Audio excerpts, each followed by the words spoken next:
I feel the need to record this for some reason, so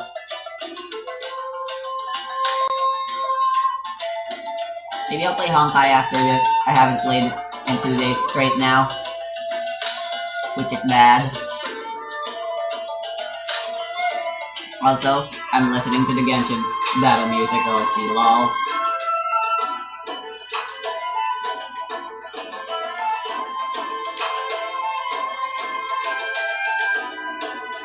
I kinda miss Tower of Fantasy. I wonder what's going on there now.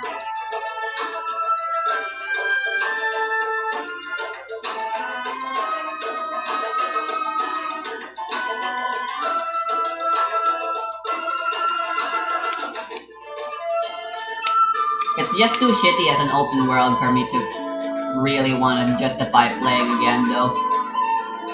It suffers from everything I hate about open worlds. Which is really just one problem, and that's the fact that there's a linear story you have to follow. Zelda and Minecraft, the two only open world games I've played, really spoiled me. Of course I have played GTA, but I didn't know it was an open world game at the time. It was considered part of the genre. And no, I didn't like that game either. And yes, I was definitely too young to play it at the time.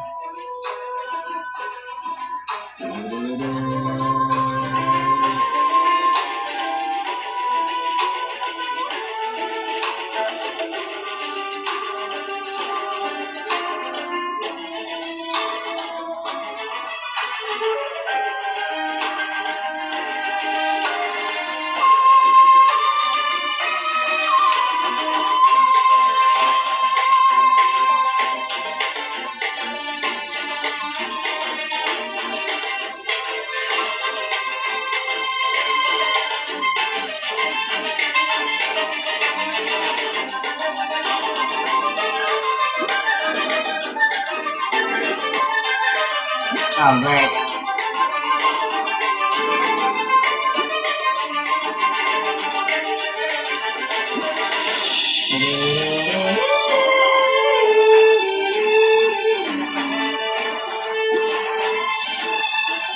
I feel like redoing the difficult challenges again, because Staryu did it.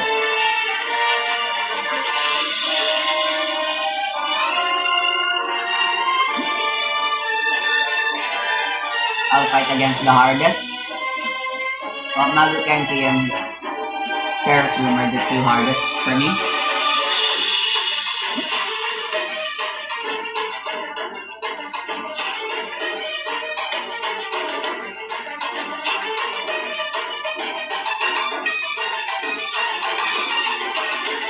I'll go fight with Impractical.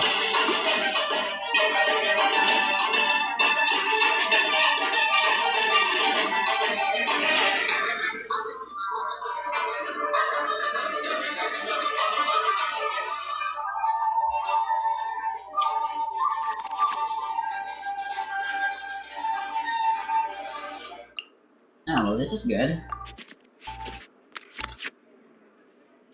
Very good. Time for some training? I just really need to be lucky. And of course I'm not gonna get lucky.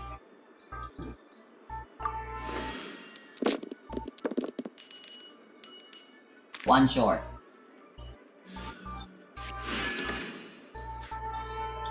Dun dun dun. Dun dun dun dun dun dun dun.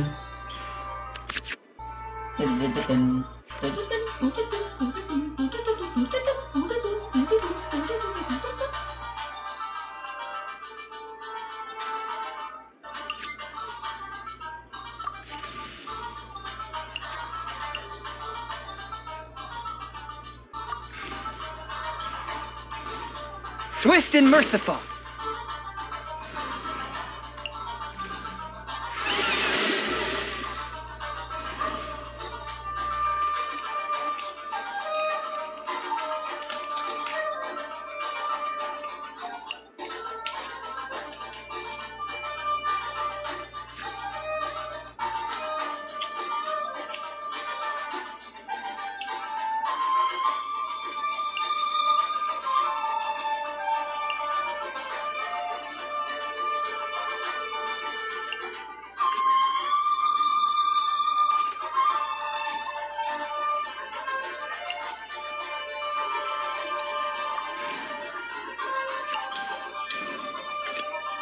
I can't wait any longer!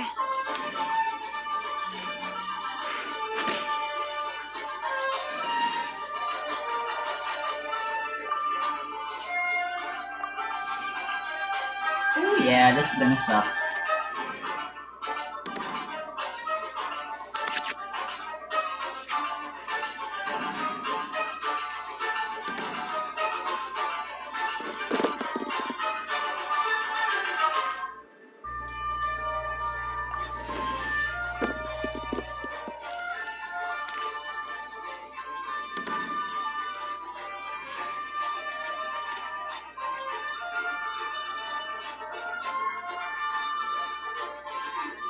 That's 4 plus 3, which is equal to 7 damage.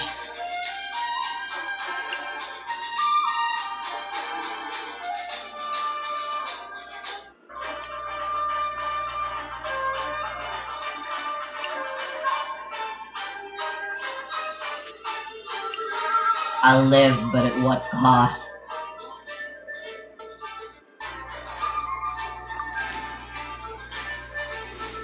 Boba, get them!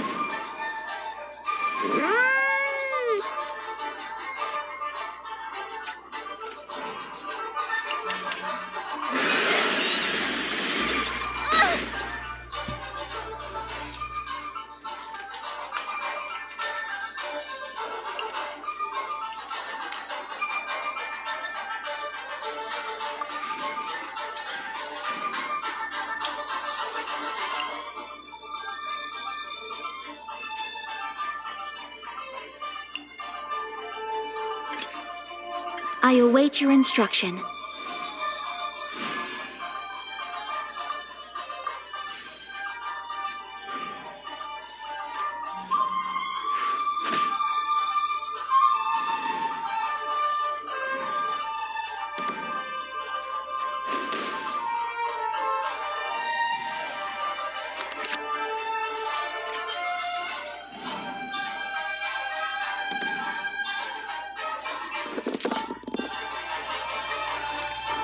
Ooh, this is good.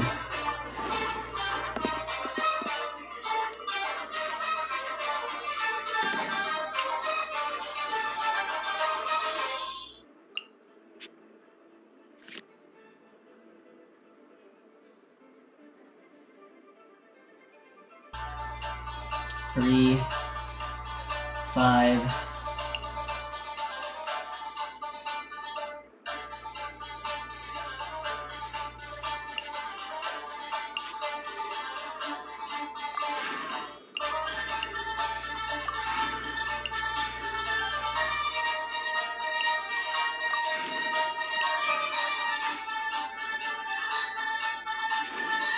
Whirling snow!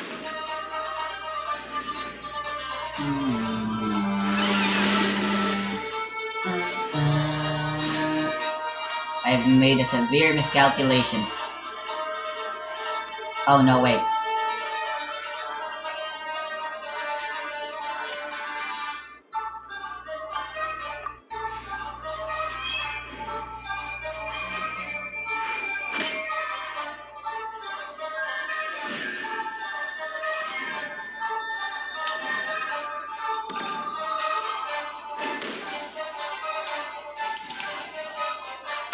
Did it.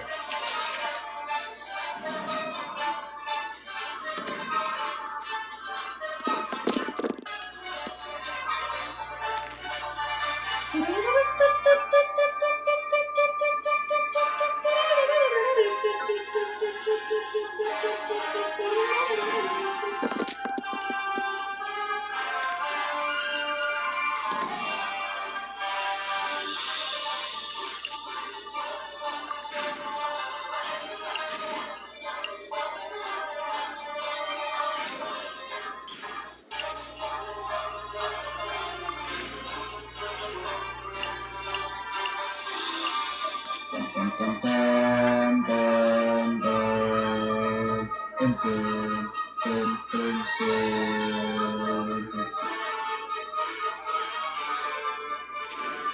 Take flight!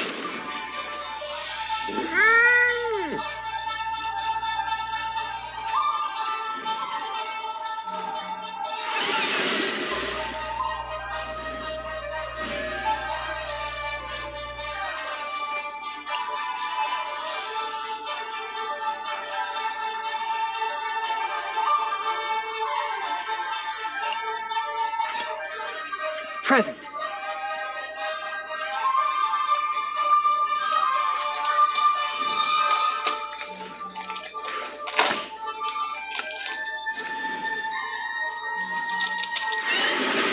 Why?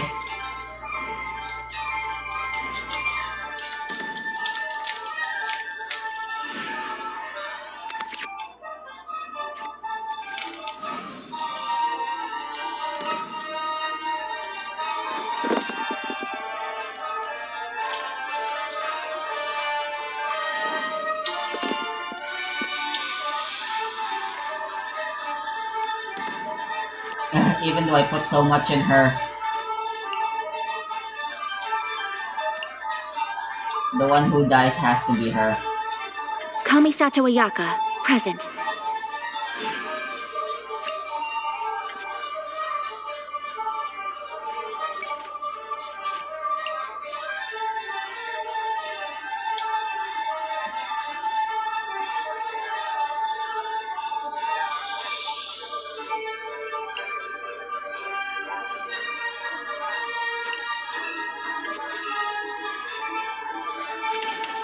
Embrace the ice!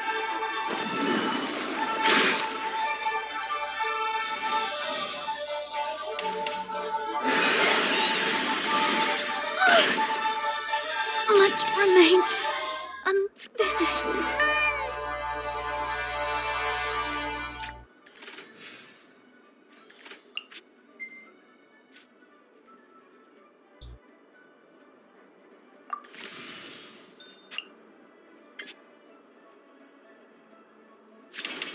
Eat this!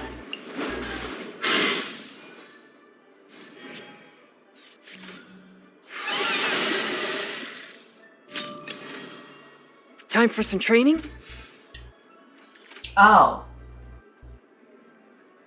I lost.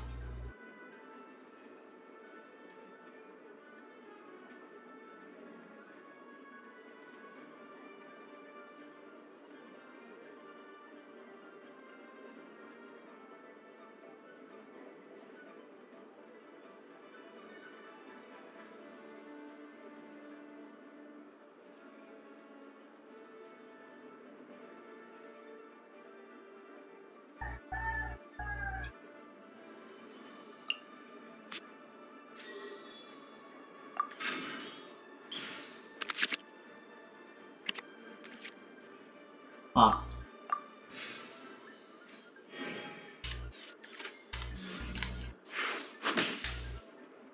The scourge of evil remains.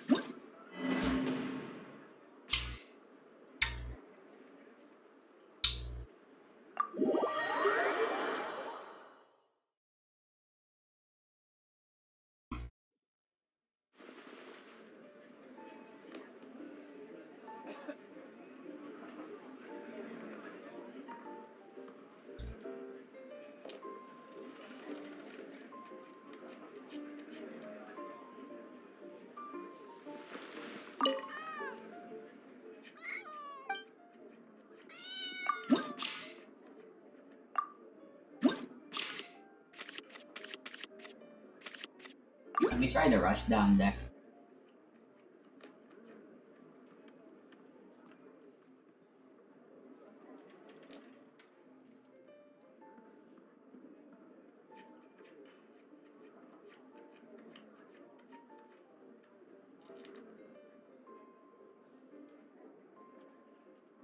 I want to listen to this again.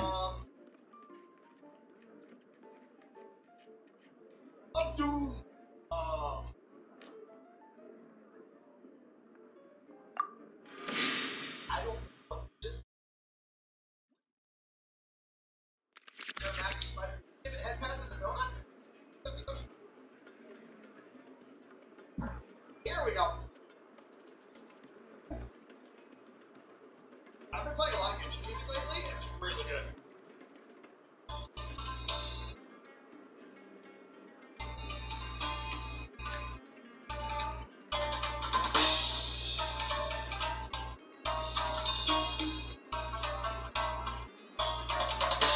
That's off my Toho dailies taken care of.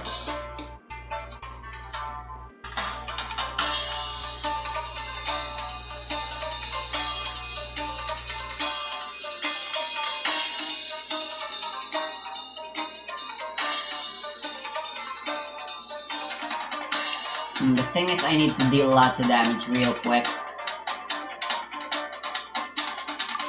So apart from Timmy, I can't use anything else here. Ah.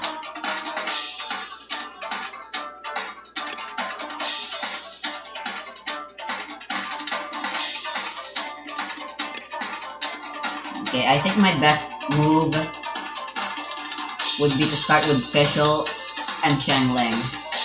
And The that's threads of your their fate stuff. lie in my hands. Oh, really? That's cool. Great, now. Lucky.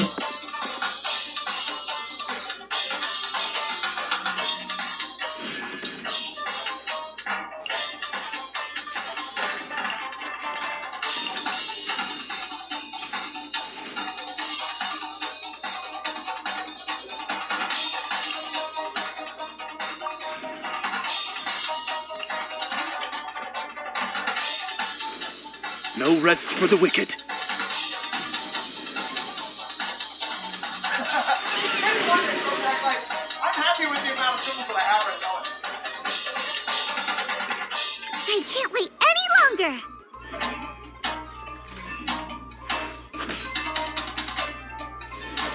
Real Phil Games, thank you for the 69. What's up, dude?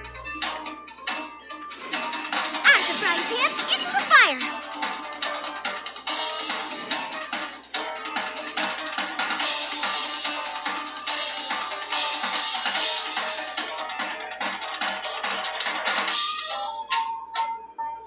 Oh! Dude, that's cool.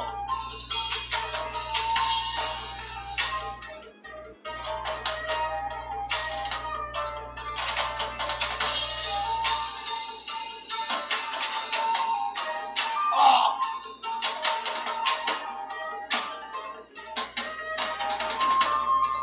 She started off with Xiangling.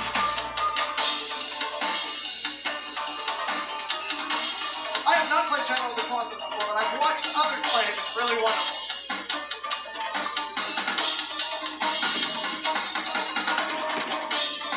I can keep burning Ferment too, so I think I should just focus on activating Xiangling I was stuff. thinking about getting a Octopath for this thing, but I decided against it just because of the fact that, like, I'm really comfortable with it where everything is right now, and I don't want to pick that up.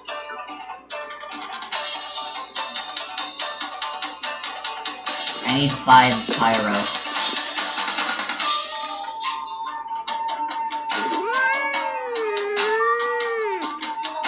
Wait, what? Why?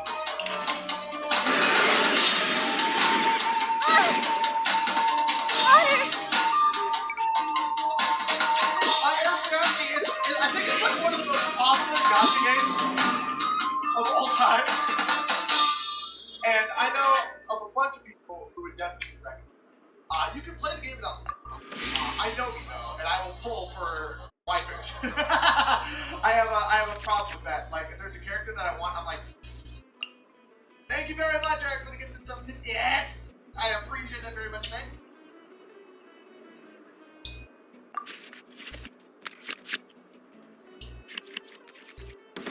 Okay, that's fantastic. Just sharpen my spear!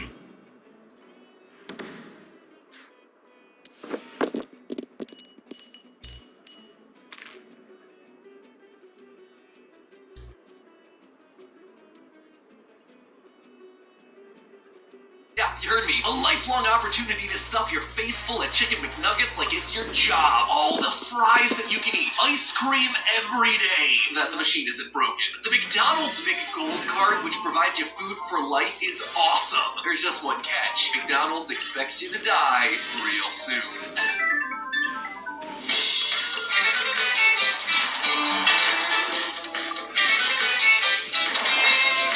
Out of the frying pan, into the fire!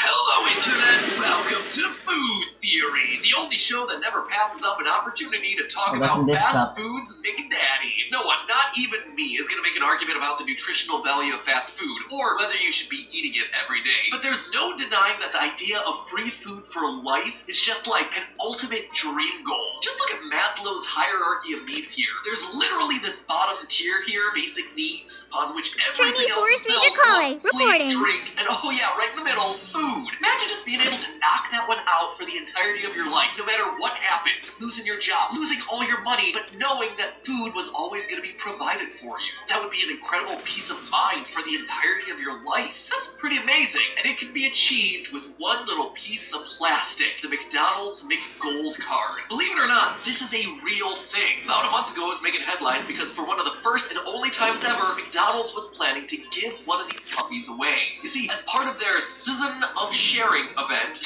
I don't know who they're trying to be trendy with that sort of spelling, McDonald's is giving lucky winners a chance to get a McGold card. And not just for themselves either, but for 3 of their friends as well. That's right, pass the prize, your own theorist crew could be sharing in this greasy victory. However, because I'm a theorist, my enthusiasm quickly turned to skepticism, since I know when you're offered something that sounds too good to be true, whether it's shoes that magically lose weight for you, or this golf club that doubles as a porta potty, there's gotta be a catch, right? Like when I land this magical McGold card, what am I really getting myself into? And what's the fine print on lifetime promotions like this? Well, friends, we took a hard look at this ultimate McPrize and found that the McGold card is actually a little bit more sussy than saucy. To start, for people like me who even doubted that these sorts of things existed, there is in fact a McDonald's for Life card, known simply as the McGold card. But the surprising thing about it is that this is nothing new for McDonald's. Turns out the OG of cheap cheeseburgers has been secretly doling out these babies since the restaurant's founding. In the name of It the seems like Prinzessin. most fast casual chains like Chipotle or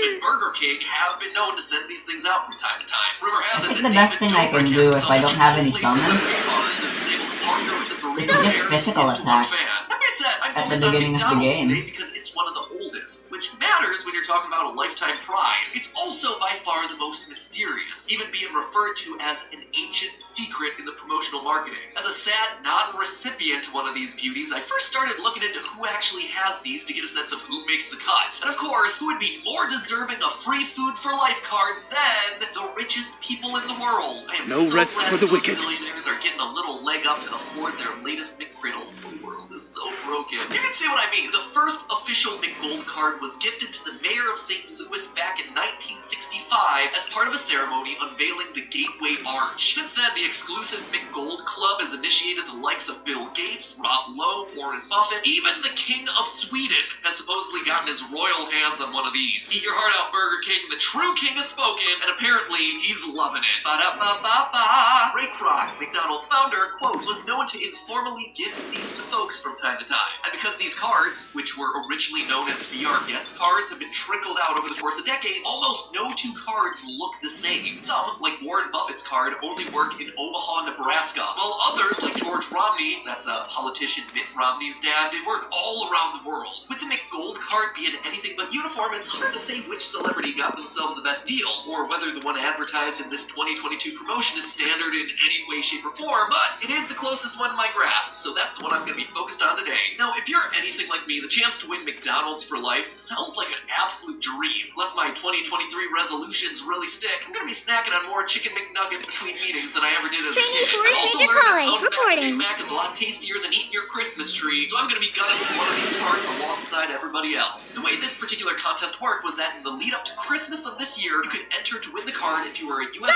resident 16 years of age and older. But what exactly was it that you were winning? Like, sure, it says McDonald's for life, but what does that translate to? Well, according to the definition of the McGold card and the fine print of the sweepstakes, what you're winning is essentially gift cards that are good for a total of $1,040 per year for the next 50 years. So to start off, immediately you can see from this one line alone that the card is far from unlimited in both money and time. Let's look at the biggest picture first, the time you're actually around to use this card. McDonald's Just is sharpen hoping my you spear. enjoy your food for life, but they're kind of expecting you to not live that long. The minimum age to enter the sweepstakes is 16, and the card expires after 50 years, meaning that a lifetime to McDonald's involves keeling over at the age of 66, presumably from eating McDonald's every day for 50 years. Not exactly a huge vote of confidence, Mickey D's, that in 2022 you consider a whole lifetime to be less than retirement age, and almost 3 decades below the national average life expectancy of 79.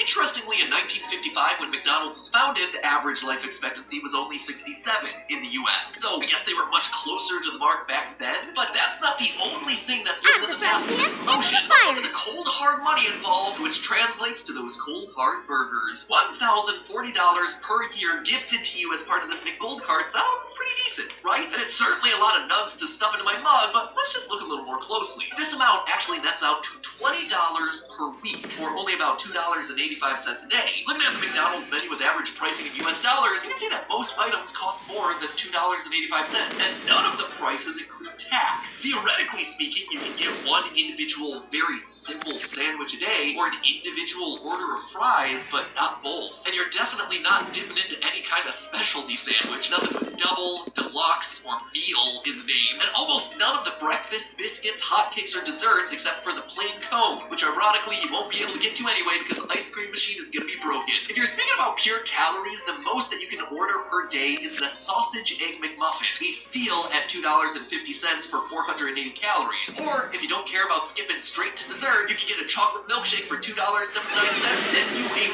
whopping 520 calories. So you might have to carry a couple extra cents for tax depending on what state you're in. There's probably a theory to be had in here somewhere about whether a human can survive on a single McDonald's milkshake and free water from the drink fountain every day, but you can imagine that even if it's possible, it's gonna get pretty grisly. And over the course of 50 years, you're looking at a health disaster. Luckily, I don't have to run those unpleasant numbers because there's more red tape with the McGold card. See, you can't use this card at McDonald's every day. At the risk of adding salt to the wound, I should probably clarify that $1,040 that you're being given per year is only expected to be used on a maximum of 2 meals every week. In an oddly ironic twist, even McDonald's doesn't want you eating McDonald's every day. So essentially, you're taking that $20 per week and you're either getting it all at once or you're splitting it across 2 visits. McDonald's doesn't clearly define what constitutes a meal in their legal language, so presumably that doesn't mean that you have to order a pre-designated meal from the menu as long as they were purchased at the same time and presumably eaten together. So since we no longer have to stick to our ceiling of $2.84 per day, how do we maximize the bang for our buck based on the most calorically efficient items on the whole menu? For the sake of consistency, let's say we're going one time a week and using as much of the $20 from that week as possible to purchase as many calories as we can. How do I make the most out of my McGold card? Ironically, it's not the burgers or the fries that I'm going to be heading for, it's actually the breakfasts. That's right, among the most calorie-dense items on the menu are the hotcakes breakfasts, clocking in at the astounding 1,350 calories for a little over $5. Second place is the McChicken, not because it has more calories than other sandwiches, but because it's so inexpensive at a mere $1.79. Rounding out the top 3 is a sausage and egg McMuffin, which is a great buy at $2.50 for almost 500 calories. So strategically, we should be buying as many hotcakes breakfasts as we can, with whatever change is left over being put towards McChickens or biscuits to maximize our calories and minimize the money we leave behind. With that very clear path forward, all we need is some simple math. With $20, we can buy 3.5 hotcakes breakfast. Since we can't have fractional purchases, what this means is that we spend $17.37 on hotcakes and the remaining $2.63 on the sausage and egg biscuit for $2.50. With only 13 cents left over, we've managed to buy 4,530 calories per week. This is about 236,000 calories per year in free McDonald's. So what's that translate to for real people? Like, is this enough to keep us going? Humans on a 2,000 calorie per day diet would get enough calories for 117 days a year from their McGold card, leaving 248 days a year, more than half the year, with nothing. Across the entire lifetime of the card, the winner would only receive enough calories to live for about 16 years, not 50. So this card might advertise itself as McDonald's for life, but it's more like McDonald's for your midlife crisis. And then there's the other elephant in the room. The thing that really, really kills this card and the one thing that no one considers when they see the promise of a lifetime of McFlurries. You see, they may promise you the same amount of money on your McGold card each year for 50 years, but they don't guarantee the food you can buy with it. Friends, the days of 50-cent hamburgers are over. Value menus are dying. The Big Mac now costs over 11 times what it did when it came out because of one In the name of the Prinzessin. killing word, inflation. Over the last 22 years, the Big Mac has experienced an annual price increase of roughly 3.9%, starting at 45 cents to now costing $5.15. That is a total increase of 1,004%, By royal decree. which is a combination of pure inflation plus increased costs of labor and food over time. Over the next 50 years, those burgers are going to be getting more expensive, but your McGold card won't be matching it for sure. We all felt in 2022 when inflation was over 8% in a single year. The buying power of that Sherry. McGold card is going to go down over the years, possibly having a tenth of the buying power it has today by the end of its term in 2072. To really show you what this all means, today a Big Mac meal containing the burger along with a medium fries and a drink costs $8.39 at my local McDonald's. But if its trends persist in 50 years, I'll likely be paying closer to $56.82. In 50 years, the McGold card, according to how it's marketed today, will be able to buy you less than Good. 19 meals per year. Not even enough for one meal every 2 weeks, let alone 2 meals every 1 week. That is a far cry from what's being promised. And here's the thing, friends, McDonald's has also been around the block for the last 50 years. Presumably, they know what happens to prices over time, but they may be banking on the fact that people entering the sweepstakes in their teens and 20s aren't as savvy. So, is there any way to beat the system and make the prize worthwhile? Well, yes. There is another way to use your McGold card if you really look at the fine print. And that might be your only pathway to a victory that doesn't involve heart disease or losing out on a lot of food because of inflation. You see, McDonald's advertises one prize here, but they're actually offering you two. If you look at the section from the official rules titled Prizes, you'll notice that there's an alternate prize that's being offered. A McGold card with a value of $1,040 for 1 year and a check for the remaining $50,960. This is actually the real jackpot in this game. Instead of watching your money buy less and less hamburger for the next 50 years, you can actually cook up something better. You can invest. This option to take the cash now, all up front, is the infinitely better prize in this situation. You claim your winnings while they still have their promised value, and then you do the very uncool thing of actually investing it. Not in stuff like Burger Coin or an NFT of Ronald McDonald or anything like that, but like real investments. Yeah, that's true. You won't be able to flash your McDonald's McGold card around except for that first year, so the cloud of saying, I get free McDonald's for life is lost, I guess. But the fact of the matter is you never had that much free McDonald's in the first place. And McDonald's, being the smart, responsible company they are and not a YouTuber giving away Lamborghinis, also has included tax on the amount built into your prize. So you get an extra almost $20,000 just to make sure you can pay your taxes on that $50,000 cash prize. So when they say that you get to keep 50 grand, you actually get to keep 50 grand. And what happens to that after 50 years? Well, at a tiny appreciation rate of 3%, just keeping up with inflation, your $50,000 would become $219,000. Which is a whole lot of milkshake. At a moderate and completely doable 6% gain. I can't believe I did that. After 50 years, your investment would be $921,000. Just under $1 million, all because you decided not to buy a few hot cakes a week. So hey, maybe the prize McDonald's is giving away is pretty good after all, as long as you don't use it to buy hamburgers. But hey, that's just a theory. A food theory. Oh, sorry guys, I'm losing my voice. Hey, head editor Dan, can you It's the sponsorship.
Pierre. Go greet a season. It's the busiest Christmas Eve of the year for us over here at the left pole.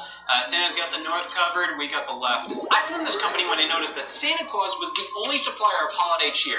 If I wanted it from anybody else, I'd have to convert religions. It's a monopoly, and if you disagree... Well, I don't. Competition helps everybody, especially self-esteem. Santa's been cruising on elf labor and white hair for the past 2,000 years, and it's all because nobody stood up to him to tell him to do better. So, we have 4 hours to finish and deliver gifts to every person on Earth. Ever? I don't think Santa does the dead one, so that's a good market to reach. We can't travel the world by ourselves. That's a 9-deer job. Put me in a room with 9 deer and tell us to do a job. I'll finish top 5. We've only finished 2 presents so far, and one's an IOU. Okay, well, if it comes down to it, the pack of cigarettes we can separate amongst 20 people. I just don't see how we compete with Santa. We don't have anything to combat him. We don't have silver bullets. We don't have garlic. We're just gonna have to learn everything Christmas. We're gonna have to do This realm everything is he truly does. beginning I'm going to as fast as I thrive. can. I cannot help but be how's our stirred. biblical research going? I skipped the part about cannibals. Oh, my bad. Target employee, have you opened the door yet for us to Hey. walk outside?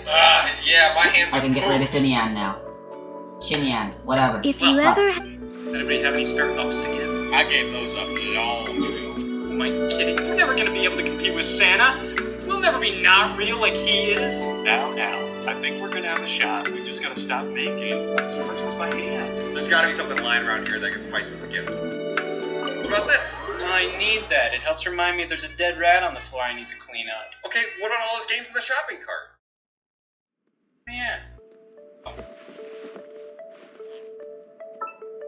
Why do you have all these games here? I was gonna return them. Why are they in a shopping cart? I was gonna return that too. You hoard games all the time.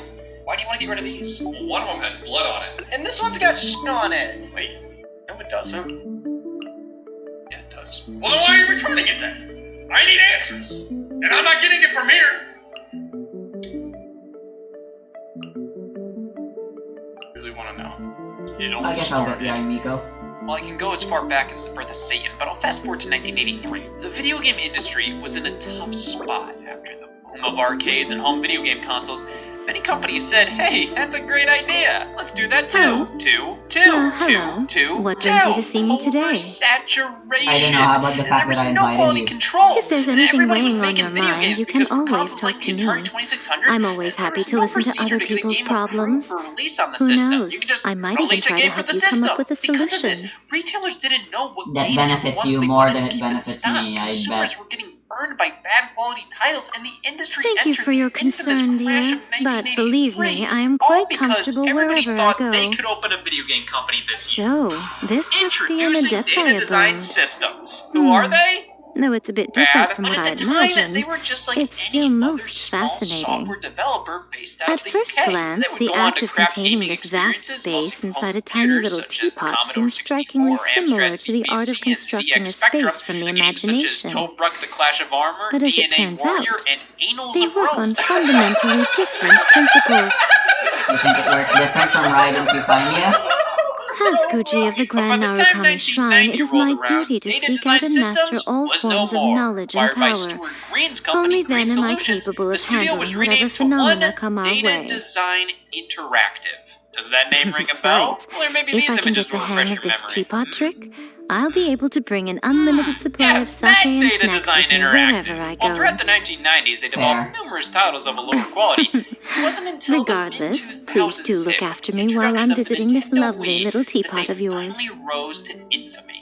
From 2004 to 2009, they created over 30 all that titles, more than glitters is half of their gold. entire resume of games released since 1983. If While you'd like Data to speak Design with was me, pretty then much you'll have always a to come- developer of lesser titles, Just- they pushed that perception to its limit in the Wii era. And the I crazy most thing certainly is, would. they benefited from The it. question quantity is, over quality have initiative you they were brought enough focusing Mora? on actually succeeded. They were doing well during Why this time because Mora? of the casual Well, consumer first base and of the foremost, Wii I'm a picking up their merchant. games just because of the low price, not knowing any better. Mora They opened a is US office, shiny secured and licenses for round well-known brands, and and boasted mesmerizing. 40% market share of And all third, value-priced Wii games in only Europe, if all you because they truly won adore people over Mora, with cheap would prices always and come enticing running your box way. art. So, work hard and cherish Thankfully, every Mora this you business make. strategy did not work. That in way, the I can long stay by run. your Just side a and few keep earning years Mora later, from in you forever. 2009, Trading ceased at the Well, company. what are you waiting ended, for? and Get out only there and defunct chase in that 2012. Mora! Satan's Speed. What are you gonna do with the Through Mora? my numerous shovelware benders, I've already experienced many of Data Design's most infamous titles. I'm I don't here! want to look at them anymore. They remind me of And I do that. say you share the journey, but like, I'll I trade need you a some destination. candied Azure This Inox is nuts. rectangle. So it's I made settled. them We'll myself. use these as Christmas presents. Well, you know what they say. Sure. No, they don't. They say yes. Or else it'll be impossible to find meaning out of that journey. We're in a product testing, so May I start with a question? we gotta do product Do testing. you really enjoy collecting things? Yes. Sometimes you remind me of a sumpter beast, plodding along with a big pack full of materials and supplies. I'm quite curious. You already have more than enough resources to last a lifetime. So why do you keep bringing everything with you? Yes. And why do you still collect even more during your travels?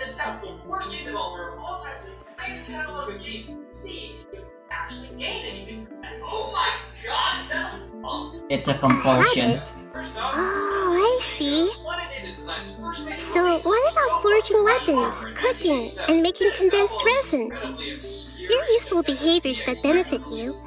Is that why they've turned into habits as well? I'm only talking the real Life is all about making good habits, as it turns out. So what Unfortunately, about making sometimes lots of friends, good habits can helping them eventually solve turn their into bad problems, habits. and reading their letters from front to back? Are those habits too? Maybe. Don't worry, I'm not trying to pry, and I wouldn't let something like that affect what I think of you. Not only does this age poorly, I don't think this game would I know there are definitely good reasons for your behavior. I'm only asking out of curiosity. Since you are also driven by emotions, maybe you can understand my thoughts right now. You are very, very confused I want to travel across this vast land with you, by experience my behavior. everything you enjoy, and do all the things you do. game only releases, so Will you indulge my curiosity? And will you accept my request? I never turned down an offer. Then let's face Well, the that's a sun lie. and pick the first mint we find. half-budget PC games from late 80s, early 90s, where they're not nearly as good. But that brings us to Data Design's home console. What's up with this? Sega Master System, they quoted Xenon 2 Megablast. How do we know that? That's how.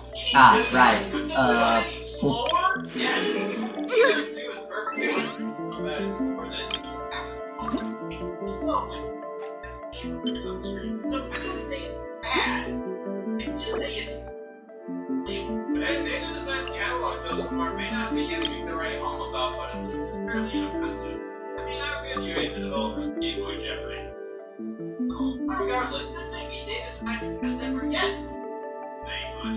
Because of Jeopardy, especially when this version is heavily based on the NES game developed by Rare, so they had sources to base this project off of, and before pressing the thing it up. But now, it's just Jeopardy. On the go! Same types of questions you normally get during a game. Tree dweller whose name is one of the 7 deadly sins. Gabler. Alphabetically, it's number 1. God damn it. It lay in the house that Jack built. Work hard and live each day to the fullest. North American buffalo. That is what life in Mondstadt is all about, isn't it? Requested off a pizza. Aesop character that went by a human ear. Averil is his father. Joseph managed to serve 18 years beyond compulsory retirement age. Captain Crunch! No, that's a secret mascot. They're on in a Zoom. It turns out because Data Design didn't accurately got with Jeopardy, they got Jeopardy Sports Edition and Fortune on Game Boy as well. If you needed a Game Boy or ZX Spectrum version of your game, they were guy. They weren't your guy, my guy, no guy. They were just guy. Or somebody, because it's one of the highest honors a developer can receive. A version of James Bond named RoboCop. Look at how many versions exist. How could it not be? Now, is James Bond? Well, that question is answered. My apologies if I sound a bit like a screw. I don't like that fit. Oh, come on. Where's your Christmas spirit? There's way too many things that pierce through defense. Like, most elemental reactions ignore defense. Listen, you gotta understand, I can't So, I mean, enemies hardly ever actually. Well, actually, they do it pretty commonly against you as well, don't they? So yeah, defense is just kind of bad. You know what? The fridge key could actually work here.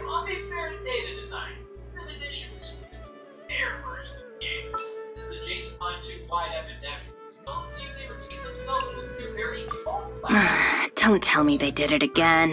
This is pink. Isn't pinky, that's just pink.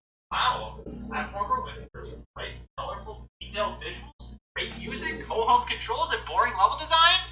I'm impressed! This was followed by Exit on Amiga. It's a puzzle game. Nothing to write home about, but plain enough for what it was. But that wasn't enough for data design. No. They couldn't stop being just mediocre. They had to craft one of the worst video games You of are all not time. welcome here. Punishment! Which data design is responsible for. Dang it. Dissipate! A minute to lift. Ow! Make yourselves at home. Judgment! Things are about to get dicey. Quietly now.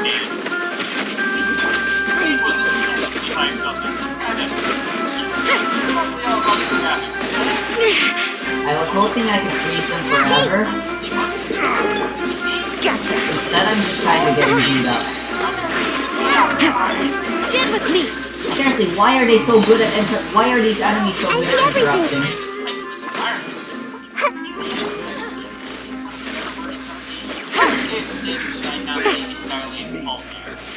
They might have been the most competent developer of all of the Rise of the Robots releases. Say what you will, but they put full motion cutscenes in the damn Game Gear version. Like, come on! The game may be a sloppy, incompetent fighter that's mediocre to mash buttons 2 at best, but it's like that everywhere, so how much of this is data design's fault? Looking at the reviews of the Game Gear version, all of it. Of course, after that, they had to hop back to what they were best at, Jeopardy on Game Boy with Platinum Edition. Several opera scores by this Italian rival of Mozart.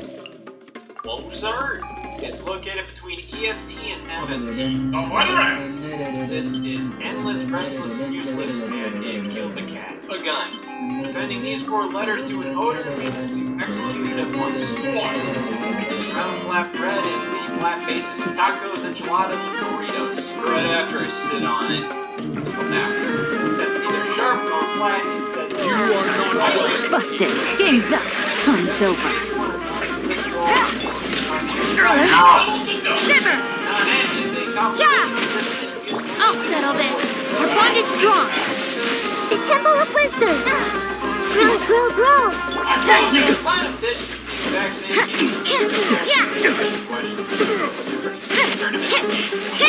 I'm sick of this. Quietly now. Gotcha. Things are about to get dicey. You can't Punishment! Quest for its first encounter for PC. Published by Eidos. Damn, this may be their first big original release not based on any prior work that launched outside of the UK. Let's give them a round of applause! Damn it, go back! Go back! I don't know what sounds to say! Conquester, it seems to be data design's biggest effort yet with all these animated live-action cutscenes. But much like Rise of the Robots, it feels like they did everything but make a damn game. This is a real-time strategy game. Without the strategy. In fact, the thing that requires the most strategy is navigating the interface. But when You are not welcome. Busted. violence! I see everything. One toe at a Stand time. with me. That's it! The main platform was most level. Just straight shot enemies. This makes me share my knowledge. Holy sh! Out of my way! I know. Quietly. Here comes the catch. Judgment! Yeah.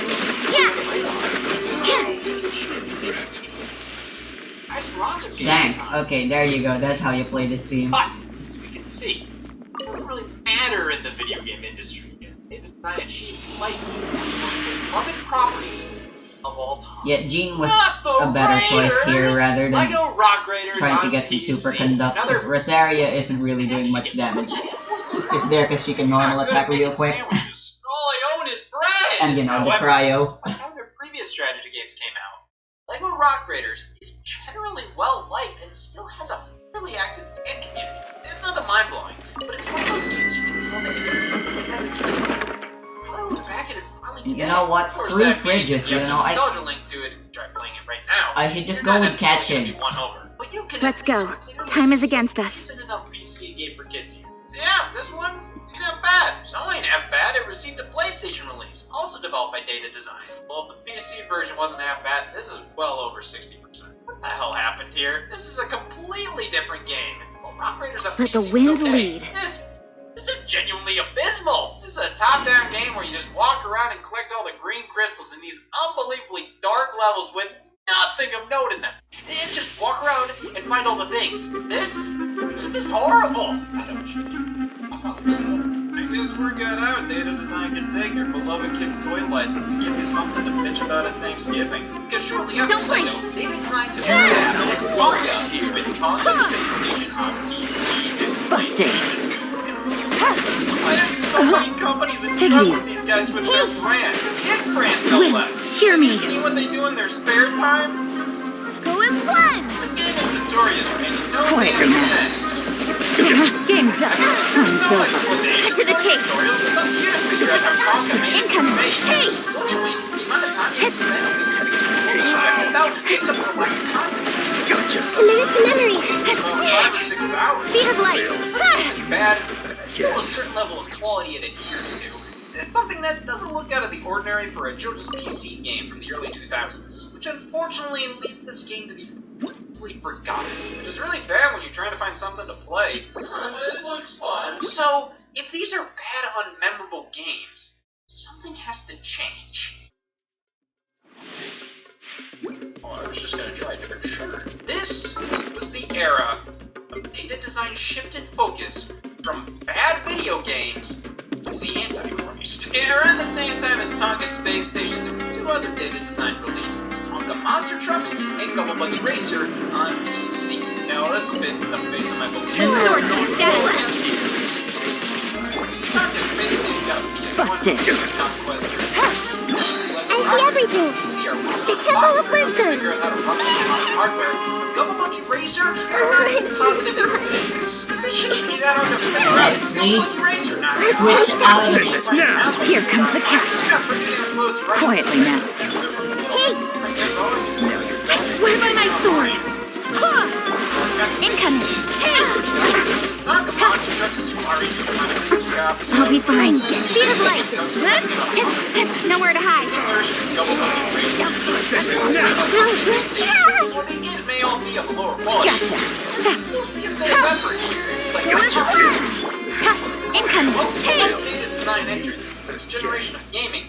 Everything changed. You know, my Terraria was actually better. Got Data Design's making bad games now? It's a crossover between all your favorite Nickelodeon characters like Cat from Cat Dog and Dog from Cat Dog. There's 5 minigames to play Wait, here. freezing 5. is actually 1, 2, useful. 3, 4, 5. It is very useful. I only have to use one hand to describe this game because the other one is busy. Okay, so I think a 1 out of 10 is a bit harsh for this game.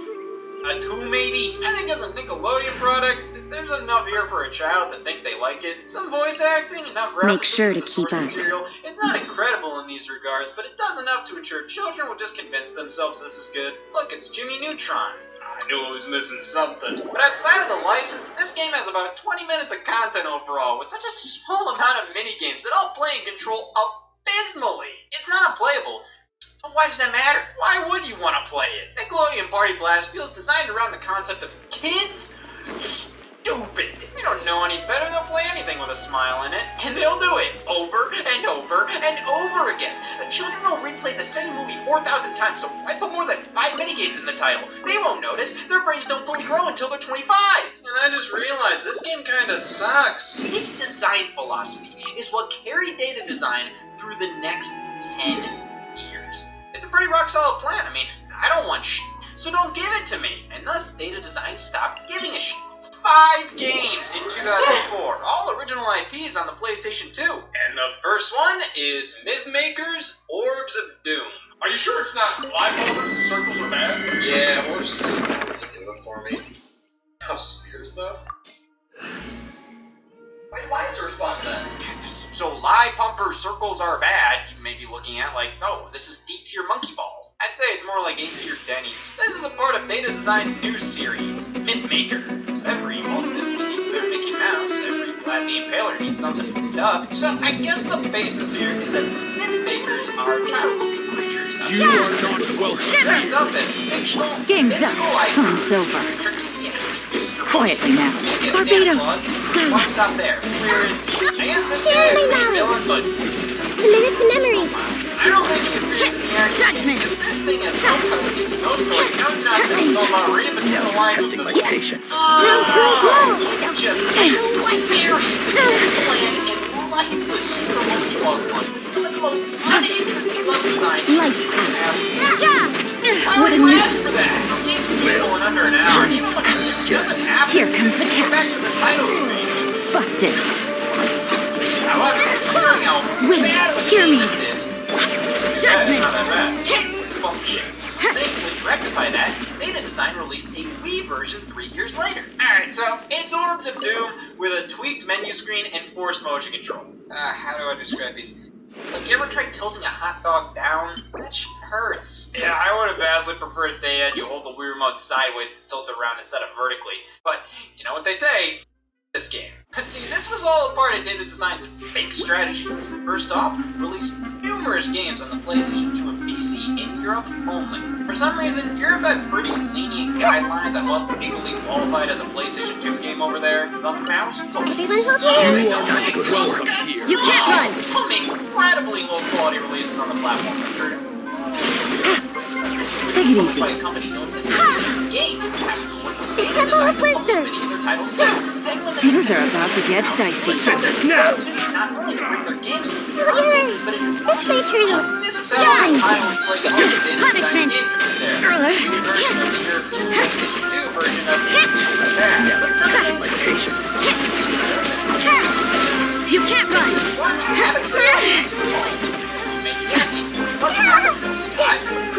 Grow. Gotcha.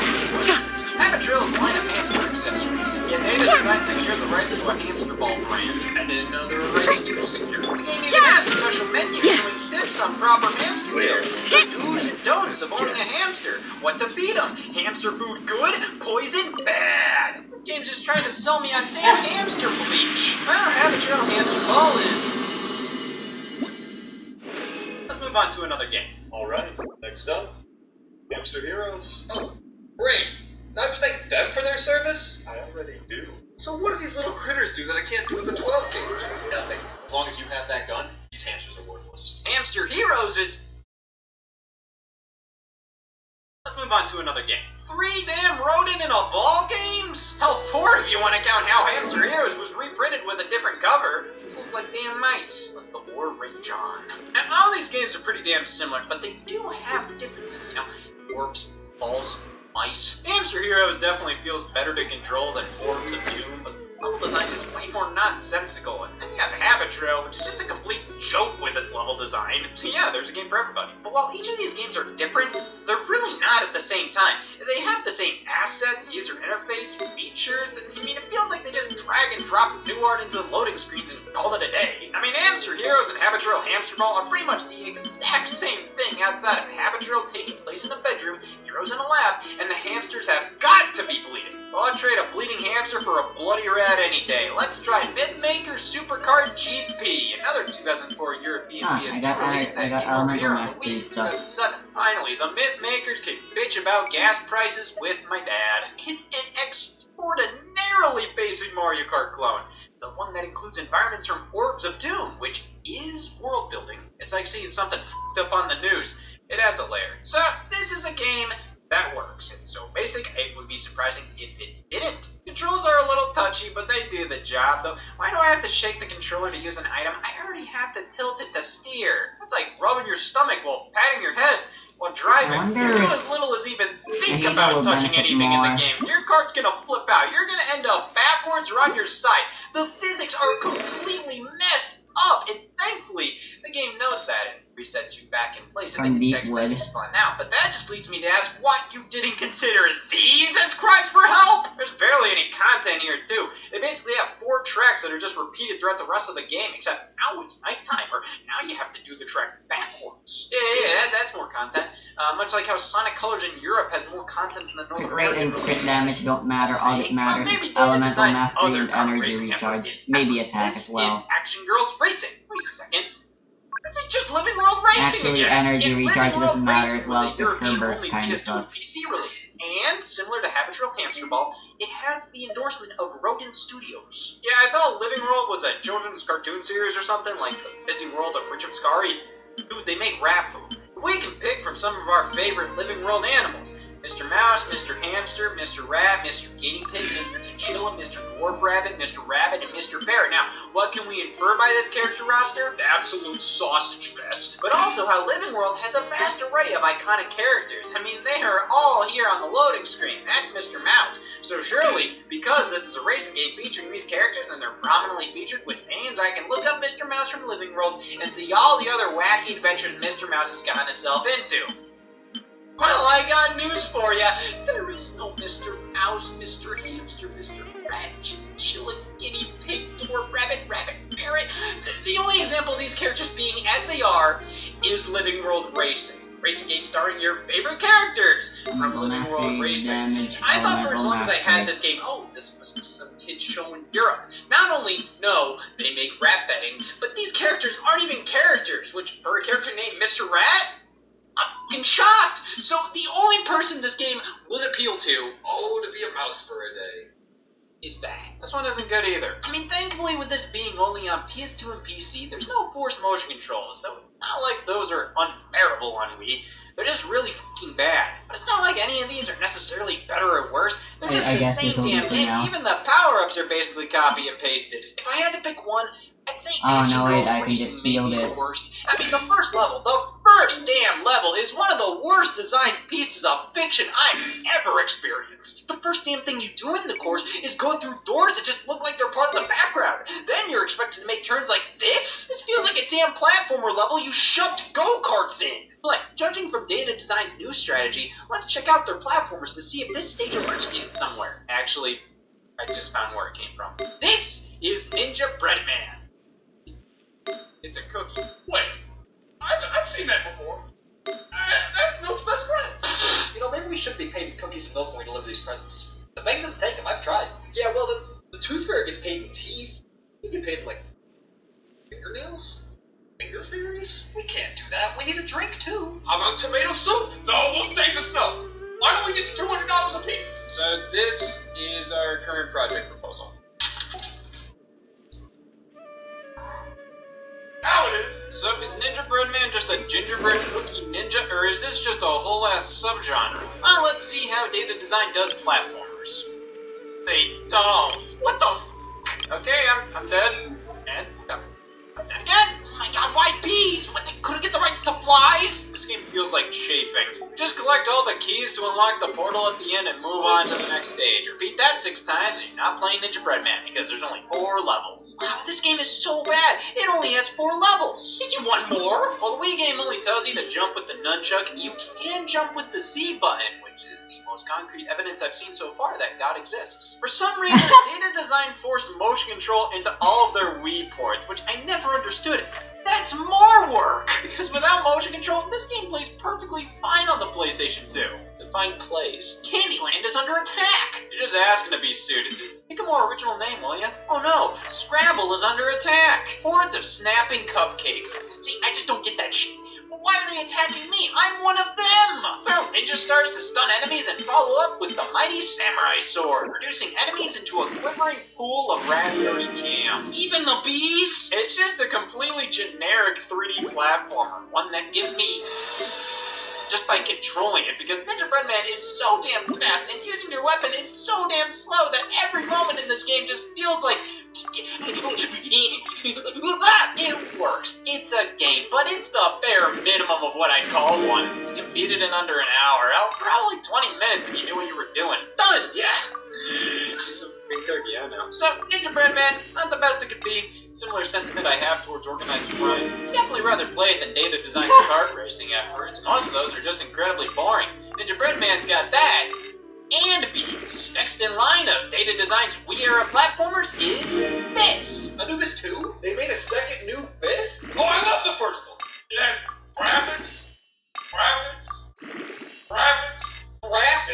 The only crap I'm saying Ig 2 is this one.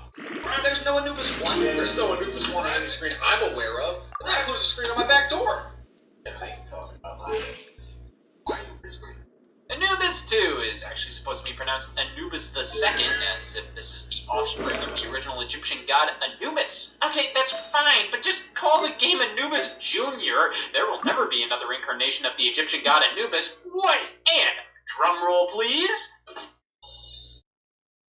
Was a rim shot. Of course it's the same goddamn thing as Ninja Breadman. I mean, even if there isn't an actual Anubis 1, there is. Anubis 2 actually does switch things up, though, featuring more levels, longer levels. Because that was Ninja Breadman's problem. There wasn't enough of it. While there are enough changes between most of Data Design's work here to classify these as different games, I mean, I may be playing Data Design games right now, but I ain't stupid. I might still use these again. A personality. These are the same damn things, evident by one Rock and Roll Adventures. This is way too good, I kinda just don't want to get rid of it. Then we have the third in the Mythmakers series, Mythmakers, Trixie, and Toyland. Before we see what it is, let's go over what it might be. Wrong. Bad. It's straight out the platformer was the third Mythmakers game, while the Monkey Ball cloning kart racer came before it. But leave it to Data Design to break conventions. For example, most people say you shouldn't eat pits. Mythmakers is just like Ninja Breadman, which is just like Anubis 2, which is just like Rock and Roll Adventures. It's like Elvis with ears. And that's Data Design's lineup of 3D platformers for the PS2, PC, and I'll get these Wii, to which 16. pales in comparison to all the damn racing games. Listen, there's nothing to say about these games. Monster Trucks Arena. Any of you ever played this game? God, no. This game involves my 3 biggest fears. Monsters, trucks, and the Monster Trucks Arena video game. My 3 biggest fears are men, bread, and losing my brother in a homicide. I know how you feel. I got a gluten allergy. The Monster Trucks games are just the same as the car racers, but with big-ass cars. Rig Racer 2 is the same as the Monster Trucks games, but with trucks. Now, where's Rig Racer 1? I don't know. Maybe it's the same as Anubis II, and it's pronounced Rig Racer II. Goodyear Racing, classic British motor racing, urban extreme street rage, and all the damn Kawasaki games. The snowmobiles, quad bikes, jet ski. Yeah, Data Design got the license to make a jet ski game with the Kawasaki brand. Whoa. The same license Nintendo got for their jet ski I guess. game, Wave Race 64. It So all in a went to weird way, energy Data charge, which Design I created guess is its fine, but spiritual I successor want to Elemental Wave Race Mastery. 64. Damn it, gosh darn, bang, wax, that It's obvious why Data Design pumped out so many racing games. I mean, they're obviously fairly easy to iterate on. You can make a Monster Trucks game and a Trucks game, swap the cars and environments, and for some reason, these two feel more distinct than Ninja Breadman and Anubis 2. But outside of these examples, they did some more experimental racing games, like London Taxi, Rush Hour. This is a clone of the Crazy Taxi series, which is a bit less egregious than Billy the Wizard Rocket Broomstick Racing, which is a clone of, got Little Wizards. Oh my god! Moving on, Earache Extreme Metal Racing, based on the record label Earache. That's just great. Yeah, next up, Crash Easter Egg Hunt. Mini Desktop Racing. These are all horrible. Okay, Billy and Desktop have the worst feeling controls of the bunch. London Taxi, probably the most tolerable, and then Earache, it's just badass. Much like misspelling kids while playing sports. It's the Kids Sports series. Here's basketball,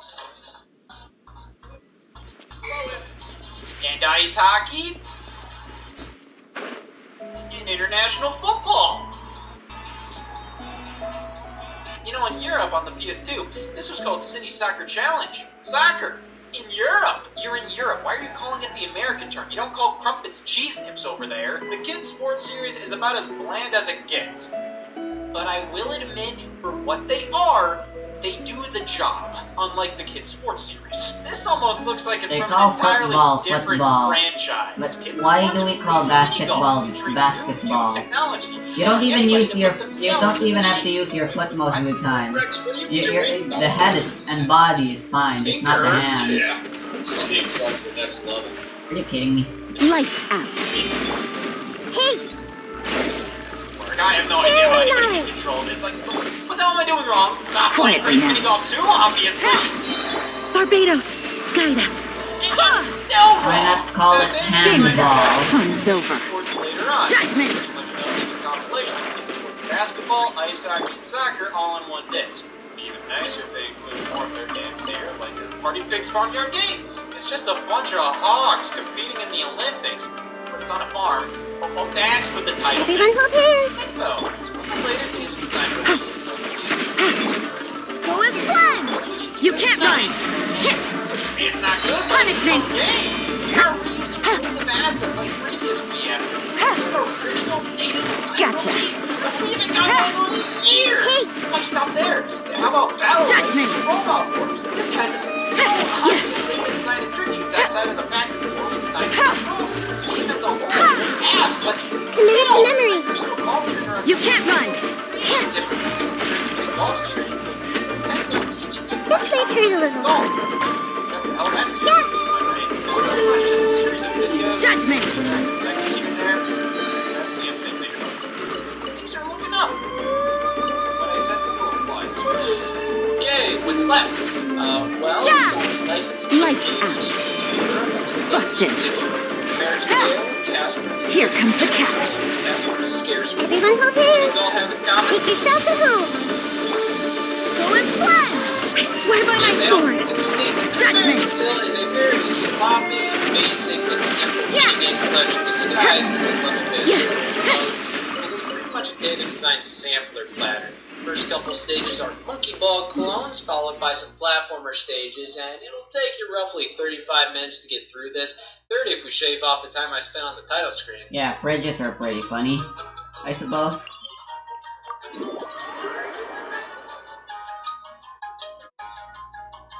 Casper and the Ghostly Trio and Casper Scare School are both cut from the same cloth, both incredibly basic and generic platformers. Better than Ninja Breadman, worse than Forced Extinction of Species. There, all data design games tested. I'm gonna try Ganyu next, actually. It's only 2 a.m. on April 16th. As per our contract. Can't believe we missed the deadline for Christmas Eve! We wasted 4 months playing these games! Well, I wouldn't say wasted. I would This say is how it must be. Yeah, I enjoyed talking about my ass. Yeah, I enjoyed not hearing about it. Yeah, it says right here. I'm pretty cool. And by proxy, so are all you.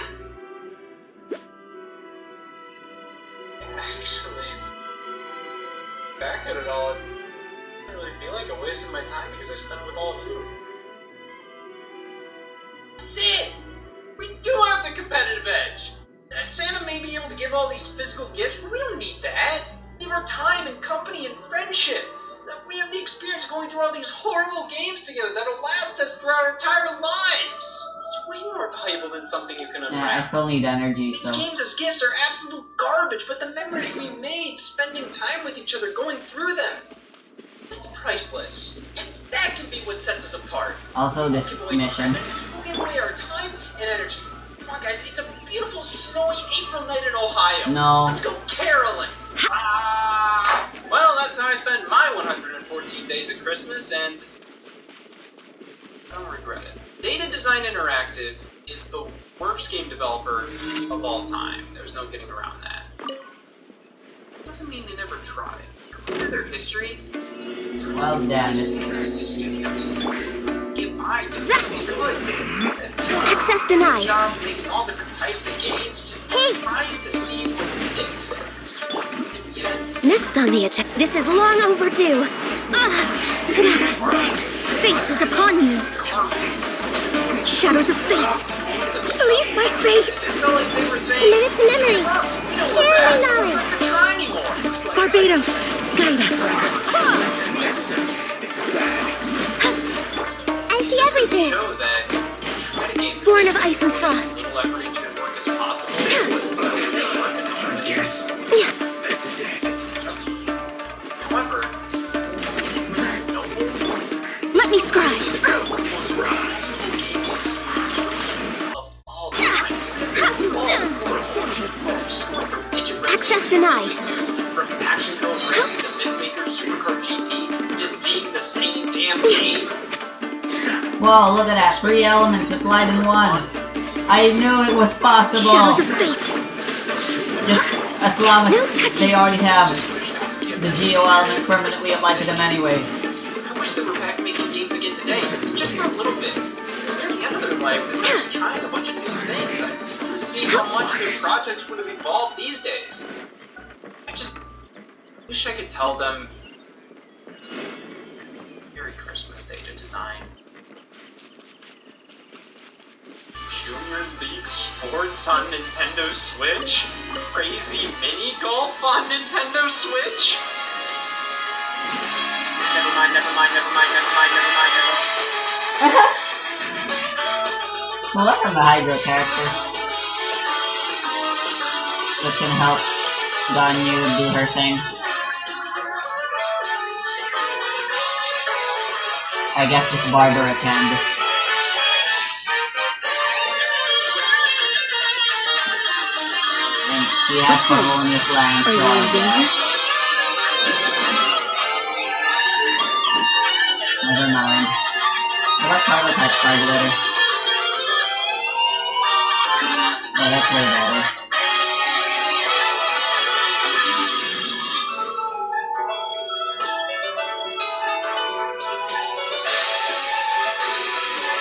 Maybe I can try going for Pikayo.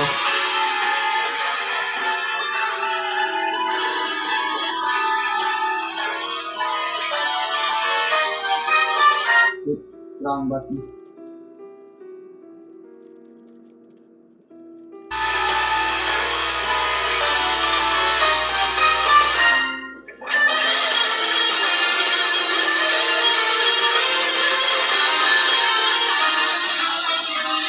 I'm here. Does Candace give shields?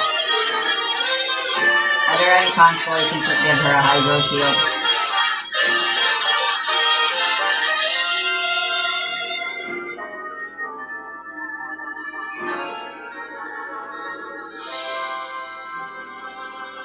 No. But hey, C6 makes it so you can turn her into a Hydro DPS with Emblem of Severed Fate. Isn't that wacky?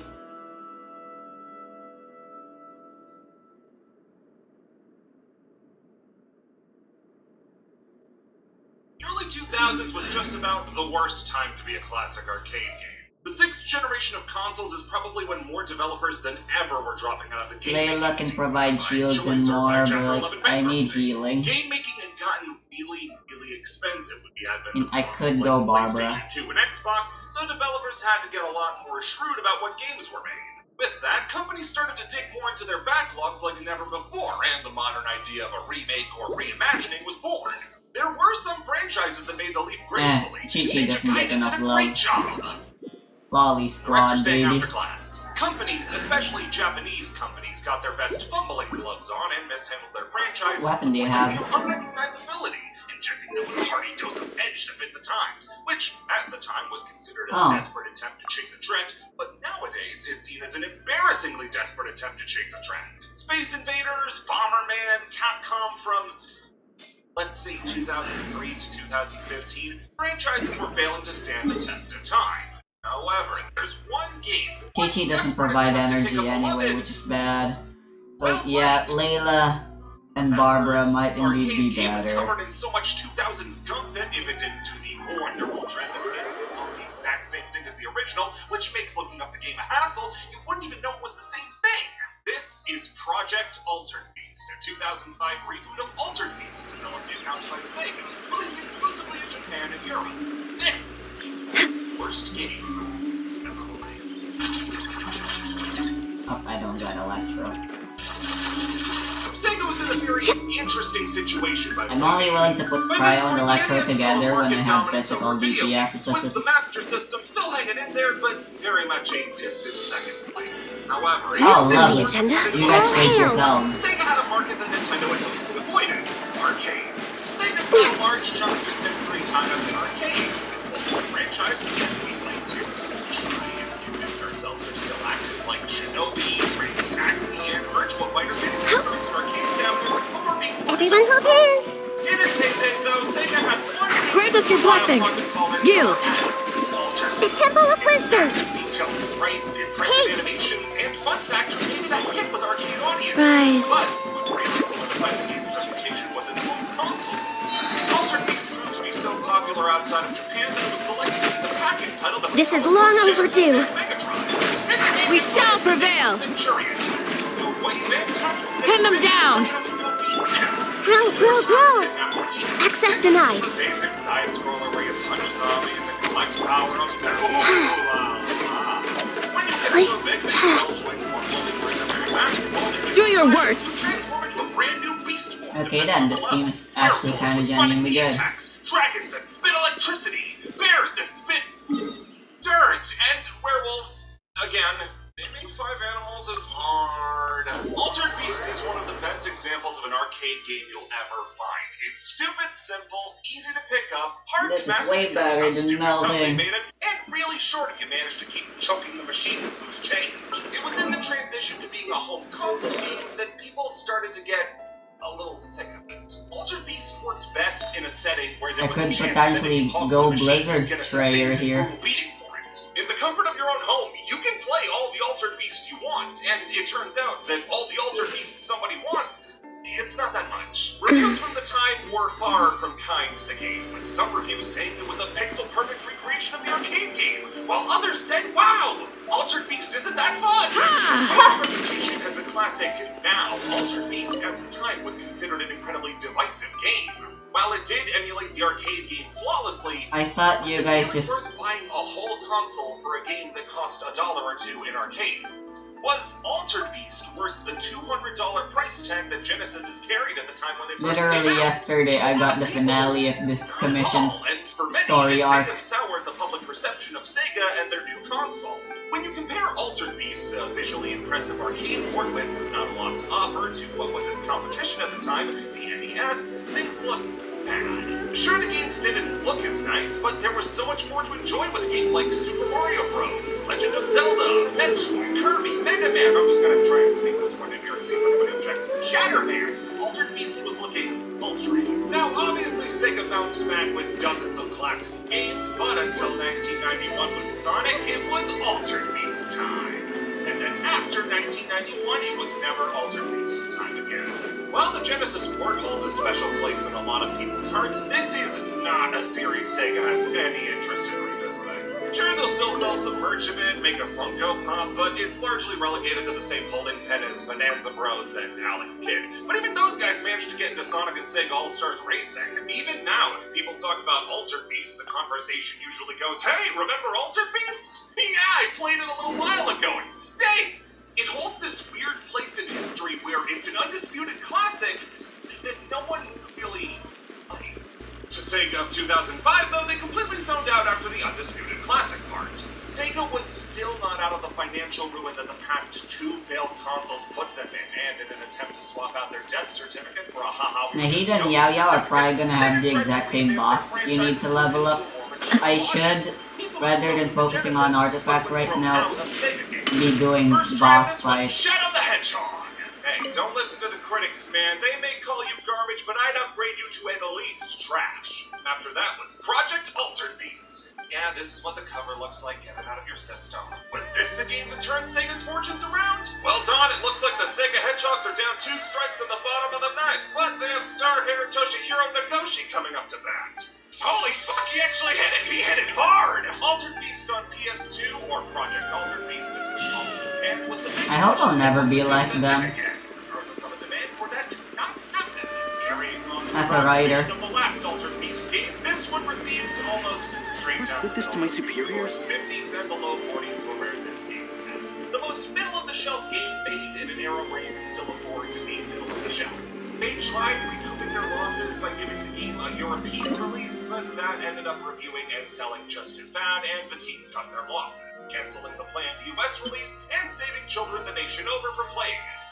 So now it's time to go in and see how Sega took a series that nobody wanted to see rebooted and gave the people just what they wanted. You play as... Well, the game never gets around to naming him, and if they don't, I will. Let's just go see what the most popular baby names are. Venom. No, that's not good. What about last year? Okay, year before that? Is there a f***ing Vixen at the baby name, please? How long has this been going on? Oh god! Rabbit hole goes too deep. We're naming him Fonta, and we're moving on. Fonta is one of a class of genome cyborgs. Genome cyborgs are government experiments that are capable of using genome DNA chips to take on the properties of animals to use in paramilitary operation. You're sent out to a small island where a genome mist has engulfed the surroundings and mutated the island's inhabitants into horrible monsters. At least, I think so. I don't want to know what the heck was on this island to make this guy. I just hope it can't breathe. The helicopter carrying Specialty is embarrassingly sized omelet carrier rice. is attacked by bats and crashes, causing you to lose your memory. Then you learn from a lady named It's Lotus Anastasia Flower that the DNA chips you use to transform have started to alter your mind, and if you don't constantly drink up on green goo, you're gonna go feral and lose control. She also tells us that when we crashed, we lost all 5 other DNA chips and have to go get them back and stop the genome mist. While this was being explained to us, I also took the liberty of beating the entire original Altered Beast. So we find the werewolf chip and get the first positive of the game, gory transformations. They're pretty much the game's only selling feature. Whenever you hit circle to transform into a monster, a disgusting animation plays of your body ripping itself apart and reforming as the monster. There's a decent amount for each monster, and I would be lying if I said they weren't cool. First time you saw them, we have to fight off these walking corpses using the werewolf, and we get to see how the combat works. You jam on the square button for a basic 3-hit combo, and press triangle to do a special attack. By killing certain enemies, you get DNA to upgrade your combo so you can branch out to worthless launchers and combo enders that don't work. The controls in this game are so horribly sluggish. Your inputs are constantly clashing with each other and making it so combos are constantly going to fail. Let's say you want to do square, square, triangle. Press the square button twice rapidly. The attack animation is so long that the game won't count it as a second hit, it just stops the combo. So you constantly have to mash X to keep the combo going, but when you finally get to triangle, the game is too busy reading the last input. And before anybody says I'm using a wired controller, my microwave was unplugged, I smashed my TV remote with a hammer, there wasn't anything getting in the way. If you run out of goo while still in beast form, you don't transform back to Fonta, you stay in your beast form, it just shreds your health bar until you die. You can get goo back by either killing enemies or switching back to Fonta and sticking the drinking straws you call fingers into the chest of a dying enemy to suck the goo out. At first, it seems like a pretty neat system where you have to pick and choose when to force you. Use your transformations only when you need them. Problem there is that Fonta throws punches with all the intensity of a plastic bag in high wind. You can't actually do any damage to enemies as Fonta, and the enemies don't show when they're vulnerable to have their goo drained. You just gotta hammer away on grunts forever and ever until you finally get to drink up, and this, all while managing the dozen or so baddies coming to steal your car keys while you just deal with one. Anyway, on to the first area in a graveyard, and we get to see my next complaint. Don't worry, I'm not running out of time. Remember earlier when I said that a cutscene plays every time you transform?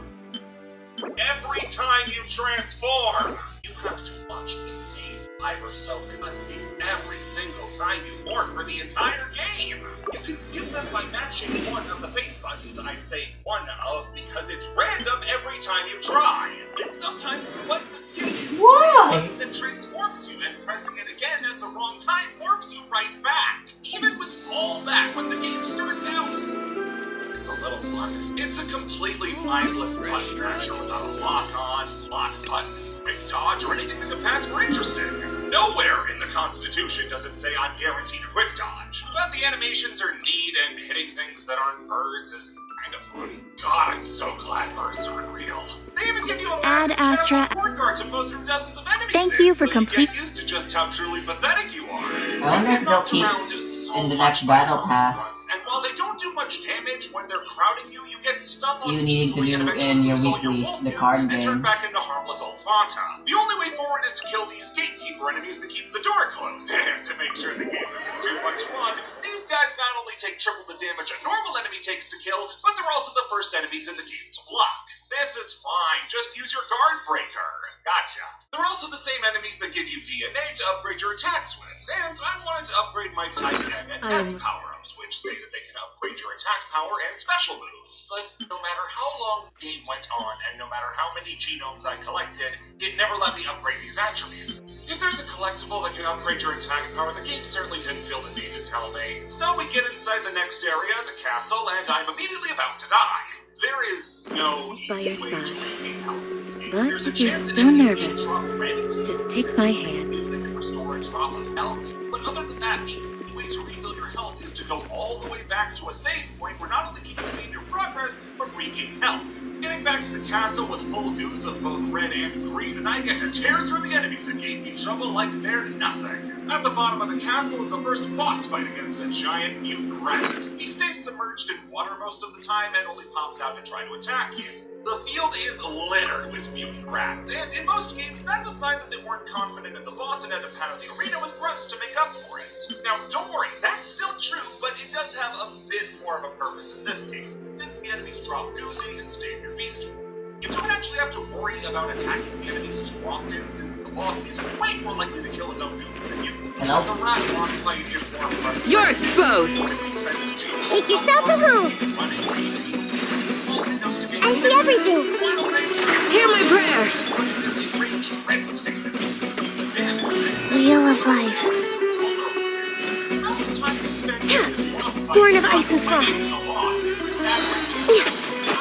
Yield! Sit on your hands and wait for the rat to die of natural causes. Then you get to stick your hand in its tummy and pull out a new DNA chip. I never realized until using Cam just how much I really switched. Jewelry eats the chip. We learned that I'm the general's special little boy, and I'm the only one he can trust to go vacuum up all the genome bits. Top of that, we get a brand new mermaid. Everyone hold hands. Do your worst! Access denied. Flee!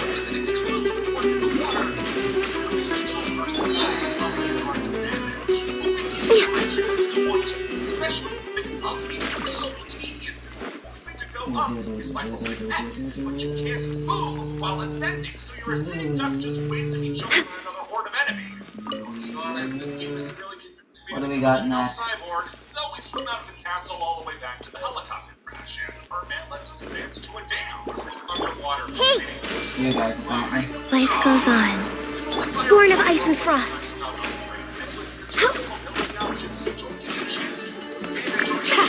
Too easy! Committed to memory. Until you can find an opening to run past them. Except you can't always do that because you need to barrel down the gatekeeper for the area so you can kill them to get further. But you can't lock onto him, so you just have to hope the bubble chooses to hit him. I get stuck at the dam for a full 20 minutes before finally getting to go back on dry land. Pin them down! Grant us your blessing! Grow, grow, grow.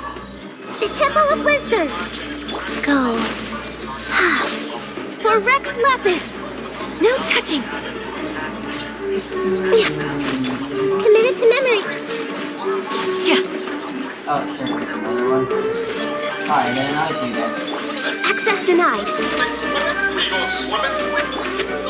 Yield! I see everything. Born of ice and frost. Ha!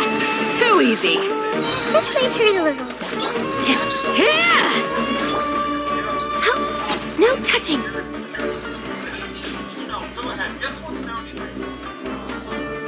So, despite this being the worst stage of this fight, it's actually a nice one. It's a barrier by surrounding them until you can get too close. Thankfully, the bubbles make stupid quick work of him. He's forced to run away. Listen, guys, I get it. You're trying to make it Next on the agenda. about the werewolf. But why would you design a big chip boss and then say, ah, yes? I beg you. Did you know that chips can't swim? Yeah, their bodies are too dense with muscle to float. Just thought that was a fun presentation for you to know. After you drive him out of the water, he something clicks to the ceiling, dropping down to hit you when you're directly below him. He wants you to use the werewolf Wolf's new super jump to hit him, but the hitbox is beyond realistic. Sometimes you shred his health like copy paper, and other times you miss him entirely. These two scenarios look the exact same. His final phase has you as the wolf trying to lacerate his acerate until he drops dead. I'm only barely able to scream "I'm for the win" because he didn't bother to look at me. Sucking him dry not only gives us more background about how Fonta talks to a guy once, but that he owns a thermal jacket without sleeves. What I want to know is how they designed pants that come back after transforming, but not a shirt. I mean, I know why no one bought this game to see Fonta's placid ding-dong his fight. Okay, some of us did. You also get access to the Wendigo power-up. Now, I know that Wendigo is one of those monsters that can be anything from a big hairy deer skull creature to a white guy, but just Yeti. A white guy. Sasquatch, We're way behind schedule. Yeti. What makes him special is that he can lift rocks in other environments. Hello. Everyone hold hands. Wheel of life. Pin them down. Hear my prayer. Make yourselves at home. Access denied. And the final hit takes so long that enemies can actually walk away from you in combo. Sir, I'm begging you, please take this combo. Do your worst. That I have. Of course, the best part is that Hey! No touching. the other side of the map. It's another form that makes you see. You're exposed. Commit it to memory. So we run all the way back through the stage. We shall prevail. This is long overdue. Rise. Everyone hold hands. Share my knowledge. Pin them down. Opening box of Adepti tricks. Access denied. Next on the... I see everything. You're exposed. Come on, focus. Born of ice and frost. Pin them down. Everyone hold hands.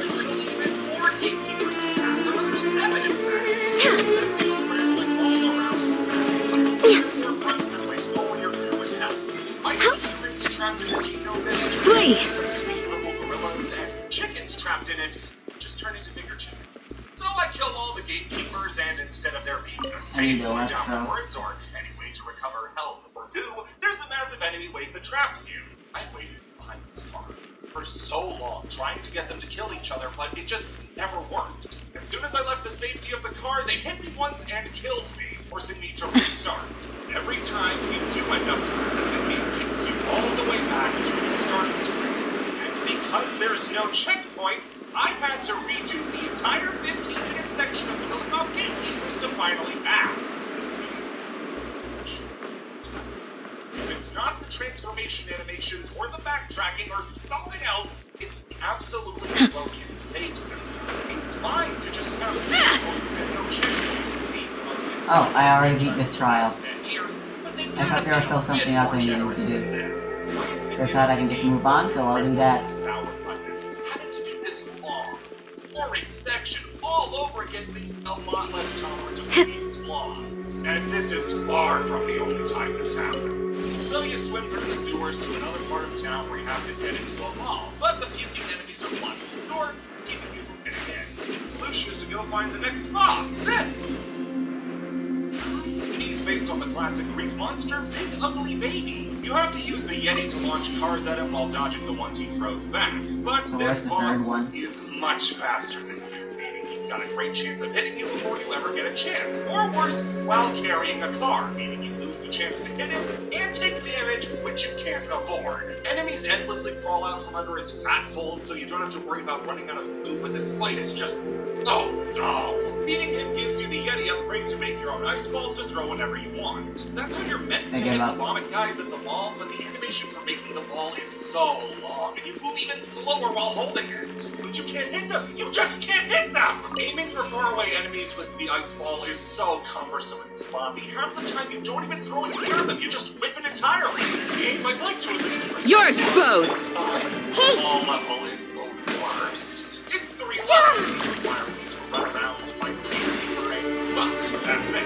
What makes it bad is that the entire level is actually see where you're going. Everyone hold hands! Oh, why not just check them out? Gotcha now. Wheel of life. Leave the building to go refill your health so you don't die. But it can do dozens and dozens of loading screens, wasting even more time. Oh, and those enemies you killed, every single time you go back to the last point you were just at, they respawn every time you leave the building. My contract The exact same thing, just running around killing even more goons and gatekeepers. Why? The second that you're about to be killed before you can say have to do it all over again. Going up to the top floor of the mall and we get to a basketball court. Hey, wanna go shoot some hoops? Cool, I'll meet you up on the 4th floor of a mall. And why does it have a griffin in it? This I was boss pressing is V instead kind of V. pathetic. All it does is slowly swoop down to try to hit you, fire out feathers you can dodge by just standing there, and can be taken down with little to no interruptions. Oh no, don't get it twisted, this is my favorite boss in the game! After taking its health down, you chase him up to the roof and do the same thing, but the arena that meant that you weren't wasting time chasing him around is now twice as big, meaning now you're wasting time chasing him around. He never lands for you to hit him, which means the only way to attack him is to jump into him while he's flying, but most of the time he's firing feathers, which means jumping at him just gets you killed. I got killed. You have to do the entire section before the boss fight and the boss fight over again. I had to look up a guide to figure out you're meant to use the Yeti's ice ball to hit him. It should have been obvious, and in hindsight, it was obvious, but I was so averse to using the Yeti unless I absolutely had to, I didn't even think about it. Whatever, I cave his skull in, and the game lets you suck out his goo and get a new chip. This one reveals that one time a rat had tubes put into it. Will science never be satisfied? You also get to be a bird. The Garuda is the next form and is the first one since the wolf that can jump! You can flap your wings to fly around as we get sent to the next area, which is on top of the Geno Mist. This is essentially your fast travel. If you lose your sense of right and wrong and feel like revisiting old levels, this is the fastest way to do it. Except the Garuda still uses up your goo meter, which means that when you do get where you want to go, you won't have any goo left and have to waste time as Fonta to get more. We get to the next area and get a cutscene of a mysterious man with more pockets and belts than the PS2 can handle. He looks over the Griffin and says that Fonta's getting stronger and that he's gonna get him. I'm not even oh walking. My God! Not!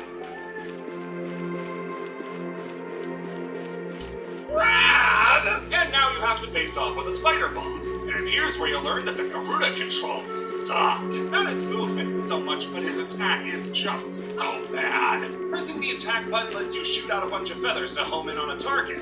Now let's put aside the fact that the homing barely works and the range is shockingly low, and focus on how pressing the attack button locks you in place for a long Can't be over time. yet.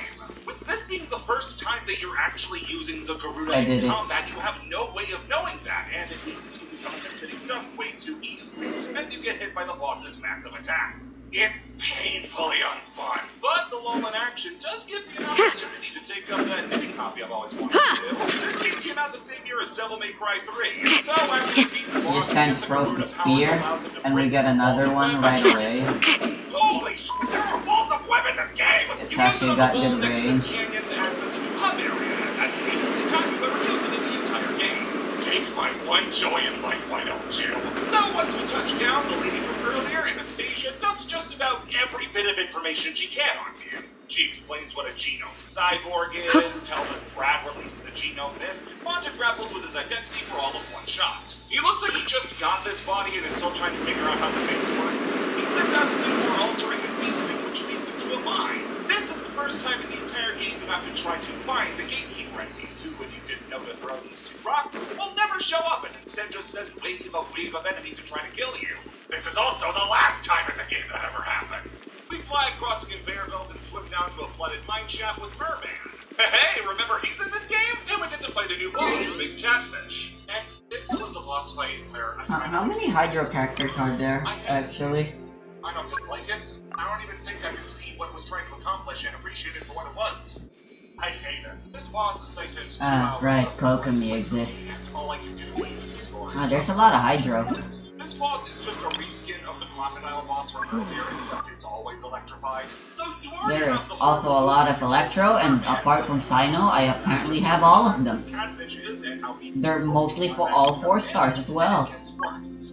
He's constantly firing homing blasts coming from off screen, and it gets There worse. are also a lot of Sayo. He gets an attack that is impossible impossible to avoid 3 times outdoors of lightning. It gets worse. Then you realize Okay. Companies and Sega. Go back to the title screen every single time you die, and it gets even worse. This is the worst part of any game I've ever played. Hey, come on, be fair. It can always get worse. Never has it felt unwinnable odds than this. And not the climactic. There'll be 5 of you guys soon enough. This is the mid-boss someday. Wow, look at that, I have every pyro in existence.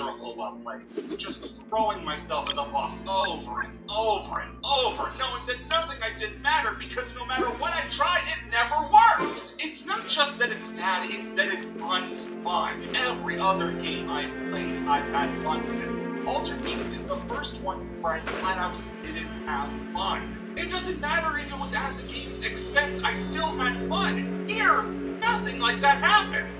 I wanted to quit so bad. I don't care how much footage I would have lost. I don't care how much time I would have wasted.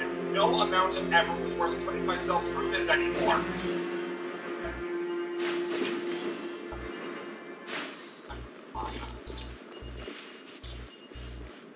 Jason Dobbins! This sweet cherub only ever commented on 2 videos saying I should play Ace in Action and Altered Beast on PS2. This comment is literally the only reason I ended up playing this game, and while the instinct at first was to blame poor Jason, I realized that was wrong, and instead I had to pull through. Just imagine how happy Jason will be when he sees this, and I cannot stress enough how much this is never gonna happen again. After 2 hours of the most unfun game I've ever played, I finally did it. I killed the catfish and got the ability to dash through walls as the merman. Ah! Ah, you're not gonna believe it! No, even better!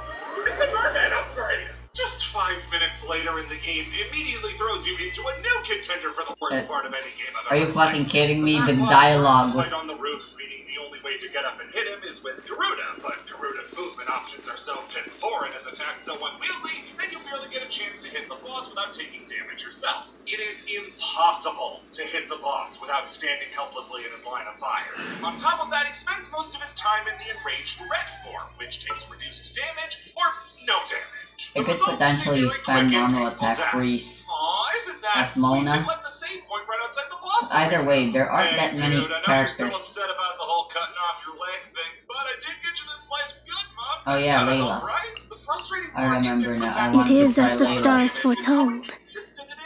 There will be parts where you whittle down a big chunk of his health bar, but Can't other sleep? times you flat out can't hurt him. Let's go for a walk then. Drop down to the ground for a second, and by the time you float down with Garuda, he's already back on the ceiling. I just made the trip for the scenery. But then it's just the first phase again, but the enraged state lasts much longer, and his attacks spread even farther. You're going to be spending massive swaths of this fight running around on the ground waiting for the boss to kill his own henchmen so you can gain health and before going to try to hit him again. It's also here that you realize that Garuda has a second attack, but the game just doesn't Ready bother for to anything. about it. If you move around while Yeah, tapping there's the no way attack this is button gonna will work. fire out a single feather. Well, yes, it's near worthless. Using the hit and run style on the boss typically yields much better results than running into him like a moron. Want to know the best part, though? Strategy that finally brought me victory? Just stood in front of a Trainee beetle, Forest started Ranger shouting, Kale, reporting. Phase 3 kicks off with him falling back down to the ground, as now you need to use the werewolf to hit him. You can try to use the Yeti to attack him, but you can also just turn the console off, and that's going to be way better for you. This phase isn't hard, but the Brad spends so much time in vulnerable that you rarely get a chance to hit him, and when you do, better make sure Don't be scared. My guiding stars. No damage. Hi. One more phase!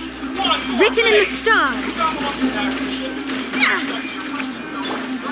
Go as planned. I swear by my sword. Fallen Amber, help! Delved into destiny. Transformation Minotaur. It is room temperature Yeti. Though we run back to the hub area and find Anastasia has gone missing and left a folder telling us about the last genome chip, the dragon. Ooh, I hope it's worse than werewolf! On to the nuclear power plant, and here's where things start to fall apart. We run through the same Resident Evil lookalike stage we've been running through for every other level, with tons of blocking enemies without a way to kill them. Just gotta uselessly wail on them till they give up. My doctor Elemental Mastery is somehow both useful and useless. Look at this. I with know a fridge the game wants comp. me to use the Minotaur's fire breath on the This gas tank, freeze but why can't I isn't just affected use by the elemental horns? Those mastery have fire whatsoever. on them too. The The game just duration, wants the option that damage, wastes the nothing. most time. You But can at the same swarm time, flying enemies, and while Boom using Gerudo would benefits from significantly having improve my elemental chances, I'd mastery. really rather not. Werewolf is still the only transformation worth using if you're not required to use another. The other ones are just way too situational. You enter a nuclear power plant and immediately have to fight a giant panther monster who breathes black smog all over. Despite the dozens of letters I've written to Sega on the matter, the game still insists on trying to make using the Yeti a thing. You throw ice blocks up at him to try to lure him into the center of the stage where you can throw more ice blocks at him. You have to spend so much time trying to line up your shot to try to hit the boss, but just when you think you're gonna hit him, Yeah. the game wonders just how funny it would be if you miss. It gets I guess funnier this can be every for time. In the second phase, you have to wait Dendro for him to Traveler, tire at least. himself out, so he has to go huff more gas to keep moving. I'm going back to That's when you Gilded get to wail on Dreams. him. In my blind hatred of all things non-werewolf, I ignore the fact that the Minotaur can easily use his iron block to knock the boss down, but that would require me using the Minotaur. Ugh! Beating the boss gives you the Minotaur upgrade, which lets you hold down the jump button for a college semester and then do a charge forward. One that can break walls, is impossible to control, and can be interrupted by anything. Like, why the hell? Is thinking too hard. Hey, wait, I don't like this! You venture deeper into the power plant to tangle with upsettingly buffed notmen, fuse boxes that can only be destroyed by ice blocks, and underwater section, which are positioned in such a way where you barely have any health or food by the time you get to them. Why the hell is Cole still using energy recharge? Want to take a guess where the last checkpoint is? That's right, it's outside the power plant. Before the Panther boss fight. The whole section you have to do again now? 40 minutes. There's a 40-minute stretch where you don't get a checkpoint. There's challenging, and then there's just bullying. The only difficulty comes from the controls not working and getting knocked around like a tin can by enemies I should be able to clean through. But since you can't break their guard, you're worthless against them. And did I mention I just lost 40 minutes of progress? I piss and moan my way back to the water section before getting to the big battle with Brad. Brad then transforms into his own altered beast form.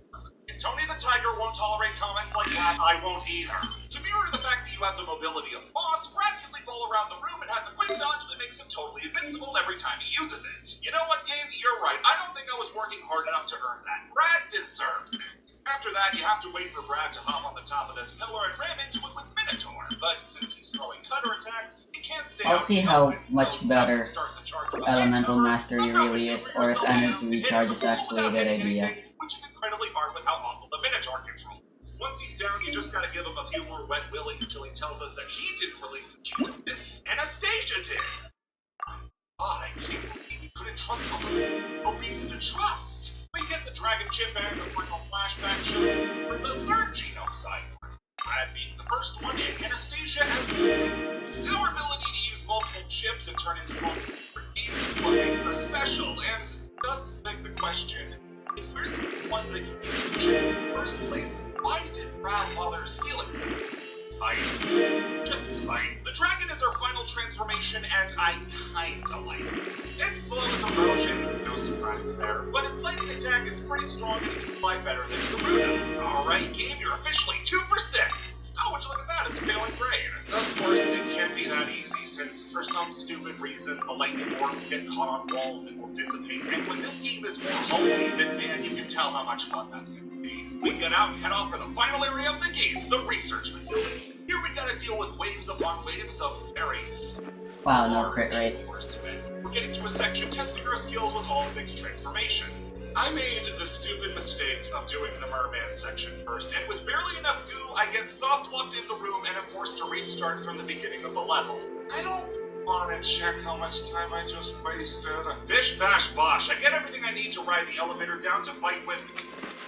I don't want to touch that, it looks slimy. So this weird chicken monster is meant to showcase how strong the dragon form is. But the attack that lets it fly halfway across the stage to snipe out of the sky, you don't really get power fantasy. It's the most nothing boss in the whole game. The interest begins and ends in how it gives birth to grunts so it can eat them to regain health. Don't you dare think that sounds interesting. We ride another elevator down to a secret lab, which is almost exclusively a boss fight with this rhino. My house is burned down, and I would still say this boss fight is one of the worst things to ever happen to me. This fight is so much worse than the bat or the catfish. First off, the best forms to fight this thing in are the Yeti and Minotaur. Oh boy, I hope there's an underwater phase! He's got a really basic move. A few combo hits, a fireball and fire dash, icicles, and a body splash. But of course, just wailing on him wouldn't fit a thinking man's game like Altered Beast. So he has a block that you can't break no matter what. He just hunkers down and refuses to take any damage until you leave him alone. Why, in the name of God, would you have a boss fight like this where you just ignore the damage that you do to it? It's a beat 'em up. I can't do anything else. He's so fast, too. His charge not only can bolt right through you, but also sends you to the other side of the arena, while he's still moving to the other side. I move like a bill through Congress. Why is everybody so much faster Like than a me? bill through. The way to deal damage is to counter the body splash with a horn attack to send him flying. Of course, there's no way to trigger the attack easily, and it had the animation bicycle attack, and the timing to pull it off is extremely narrow. The game doesn't have to let me and go full TMNT on DOS, make it unwinnable. Then you get to the second form where he's always enraged, takes less damage, won't do the body splash attack, and gets a new charge move that goes across the entire screen. Nothing about this boss fight. It's not a test of skill, it's a test of patience for how long you can put up with the game's bullshit. You'd think you'd get to use what the game has taught you, like using the Minotaur's Iron Guard to stop the dash, and that works. But the dash lasts longer than the guard does, so it's worthless no matter what. When you finally get to beat him, you don't feel accomplished, you don't feel smarter, you don't feel relieved. You just feel angry that the game is throwing all of this at you one after another without a thought for how unfair it is. There's no mid-boss checkpoint, there's no hints of how to beat him, nothing about it is actually fun to play, and you know it's just gonna get worse from here. Alright guys, I'll come clean. The only reason I'm doing this to myself is because I love that title screen. You get an upgrade for the dragon that changes from a big electro web to a big electro cannon. I had to kill a rhino for that. We go back upstairs and use the cannon to get to the final area where Anastasia's making up the whole game's worth of exposition. See, she and Brad were The night is cold. Let me scribe.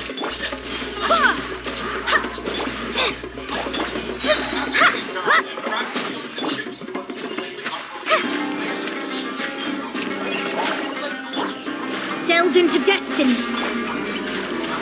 Not now.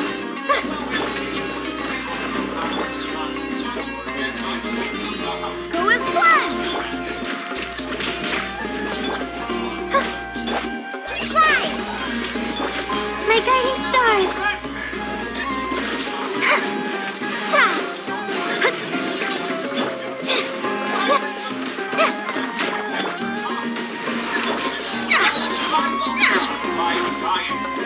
Let me scribe. Not now. Hi. But what you actually need to do is Yeti. Yeti is immune to ice attacks. And the boss, he has ice attacks, so He does still better. the entire boss fight just breaks because the boss can't hurt you while you're like this. And the phase afterwards, literally the exact same thing, but with the Minotaur. And I should just go for Elemental Mastery, but actually, I'm pretty sure you can't get Elemental Mastery from goblets, can you? Simple enough to answer? Oh, okay, I guess you can. Like, unironically, the theme is a pretty cool mix of old B-movie horror notes and sci-fi synth. It works surprisingly well. So for the fourth stage, you have to use the Kruna egg. Last I checked, Dragon doesn't work. I know, I'll email them about it later. For the next phase, you have to use the werewolf and jump into the boss's tummy when it's standing up and it dies in 2 hits. Game, if you wanted it to be over this badly, just roll credits after the boss. After that is another dragon section, and it's Monta stacks up Brad and Anastasia's dead body and burns the whole place to the ground. My new list of personal enemies plays as Altered Beast is finished. Now, there is some post-game content where you can do enemy waves and boss type attacks for additional forms like Brad's Tiger and Alien that one-shots everything in the game. Yes, but they're I will find this one second. Make me go back.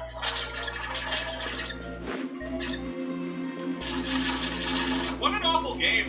Seriously, I don't mean hyperbole when I say this is the worst one I've ever played. I know that there are technically worse games that have been made. Trust me, I've played a lot of them. But there's a difference between something like this and Duke Nukem Forever or Alan Wonderworld.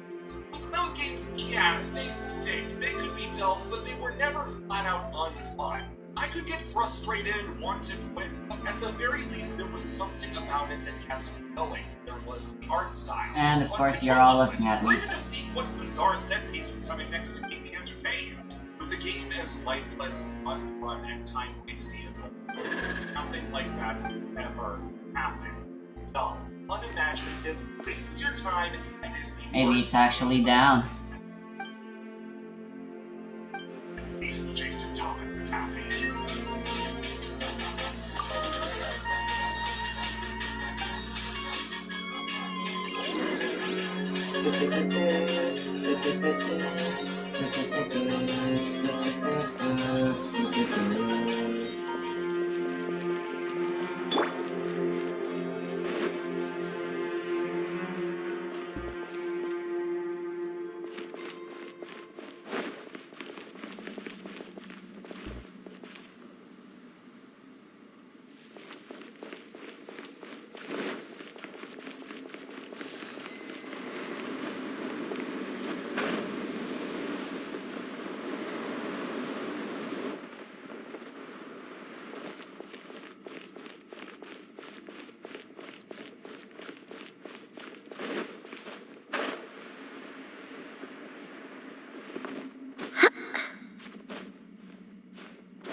I've been recording for long enough. I'll do this some other time.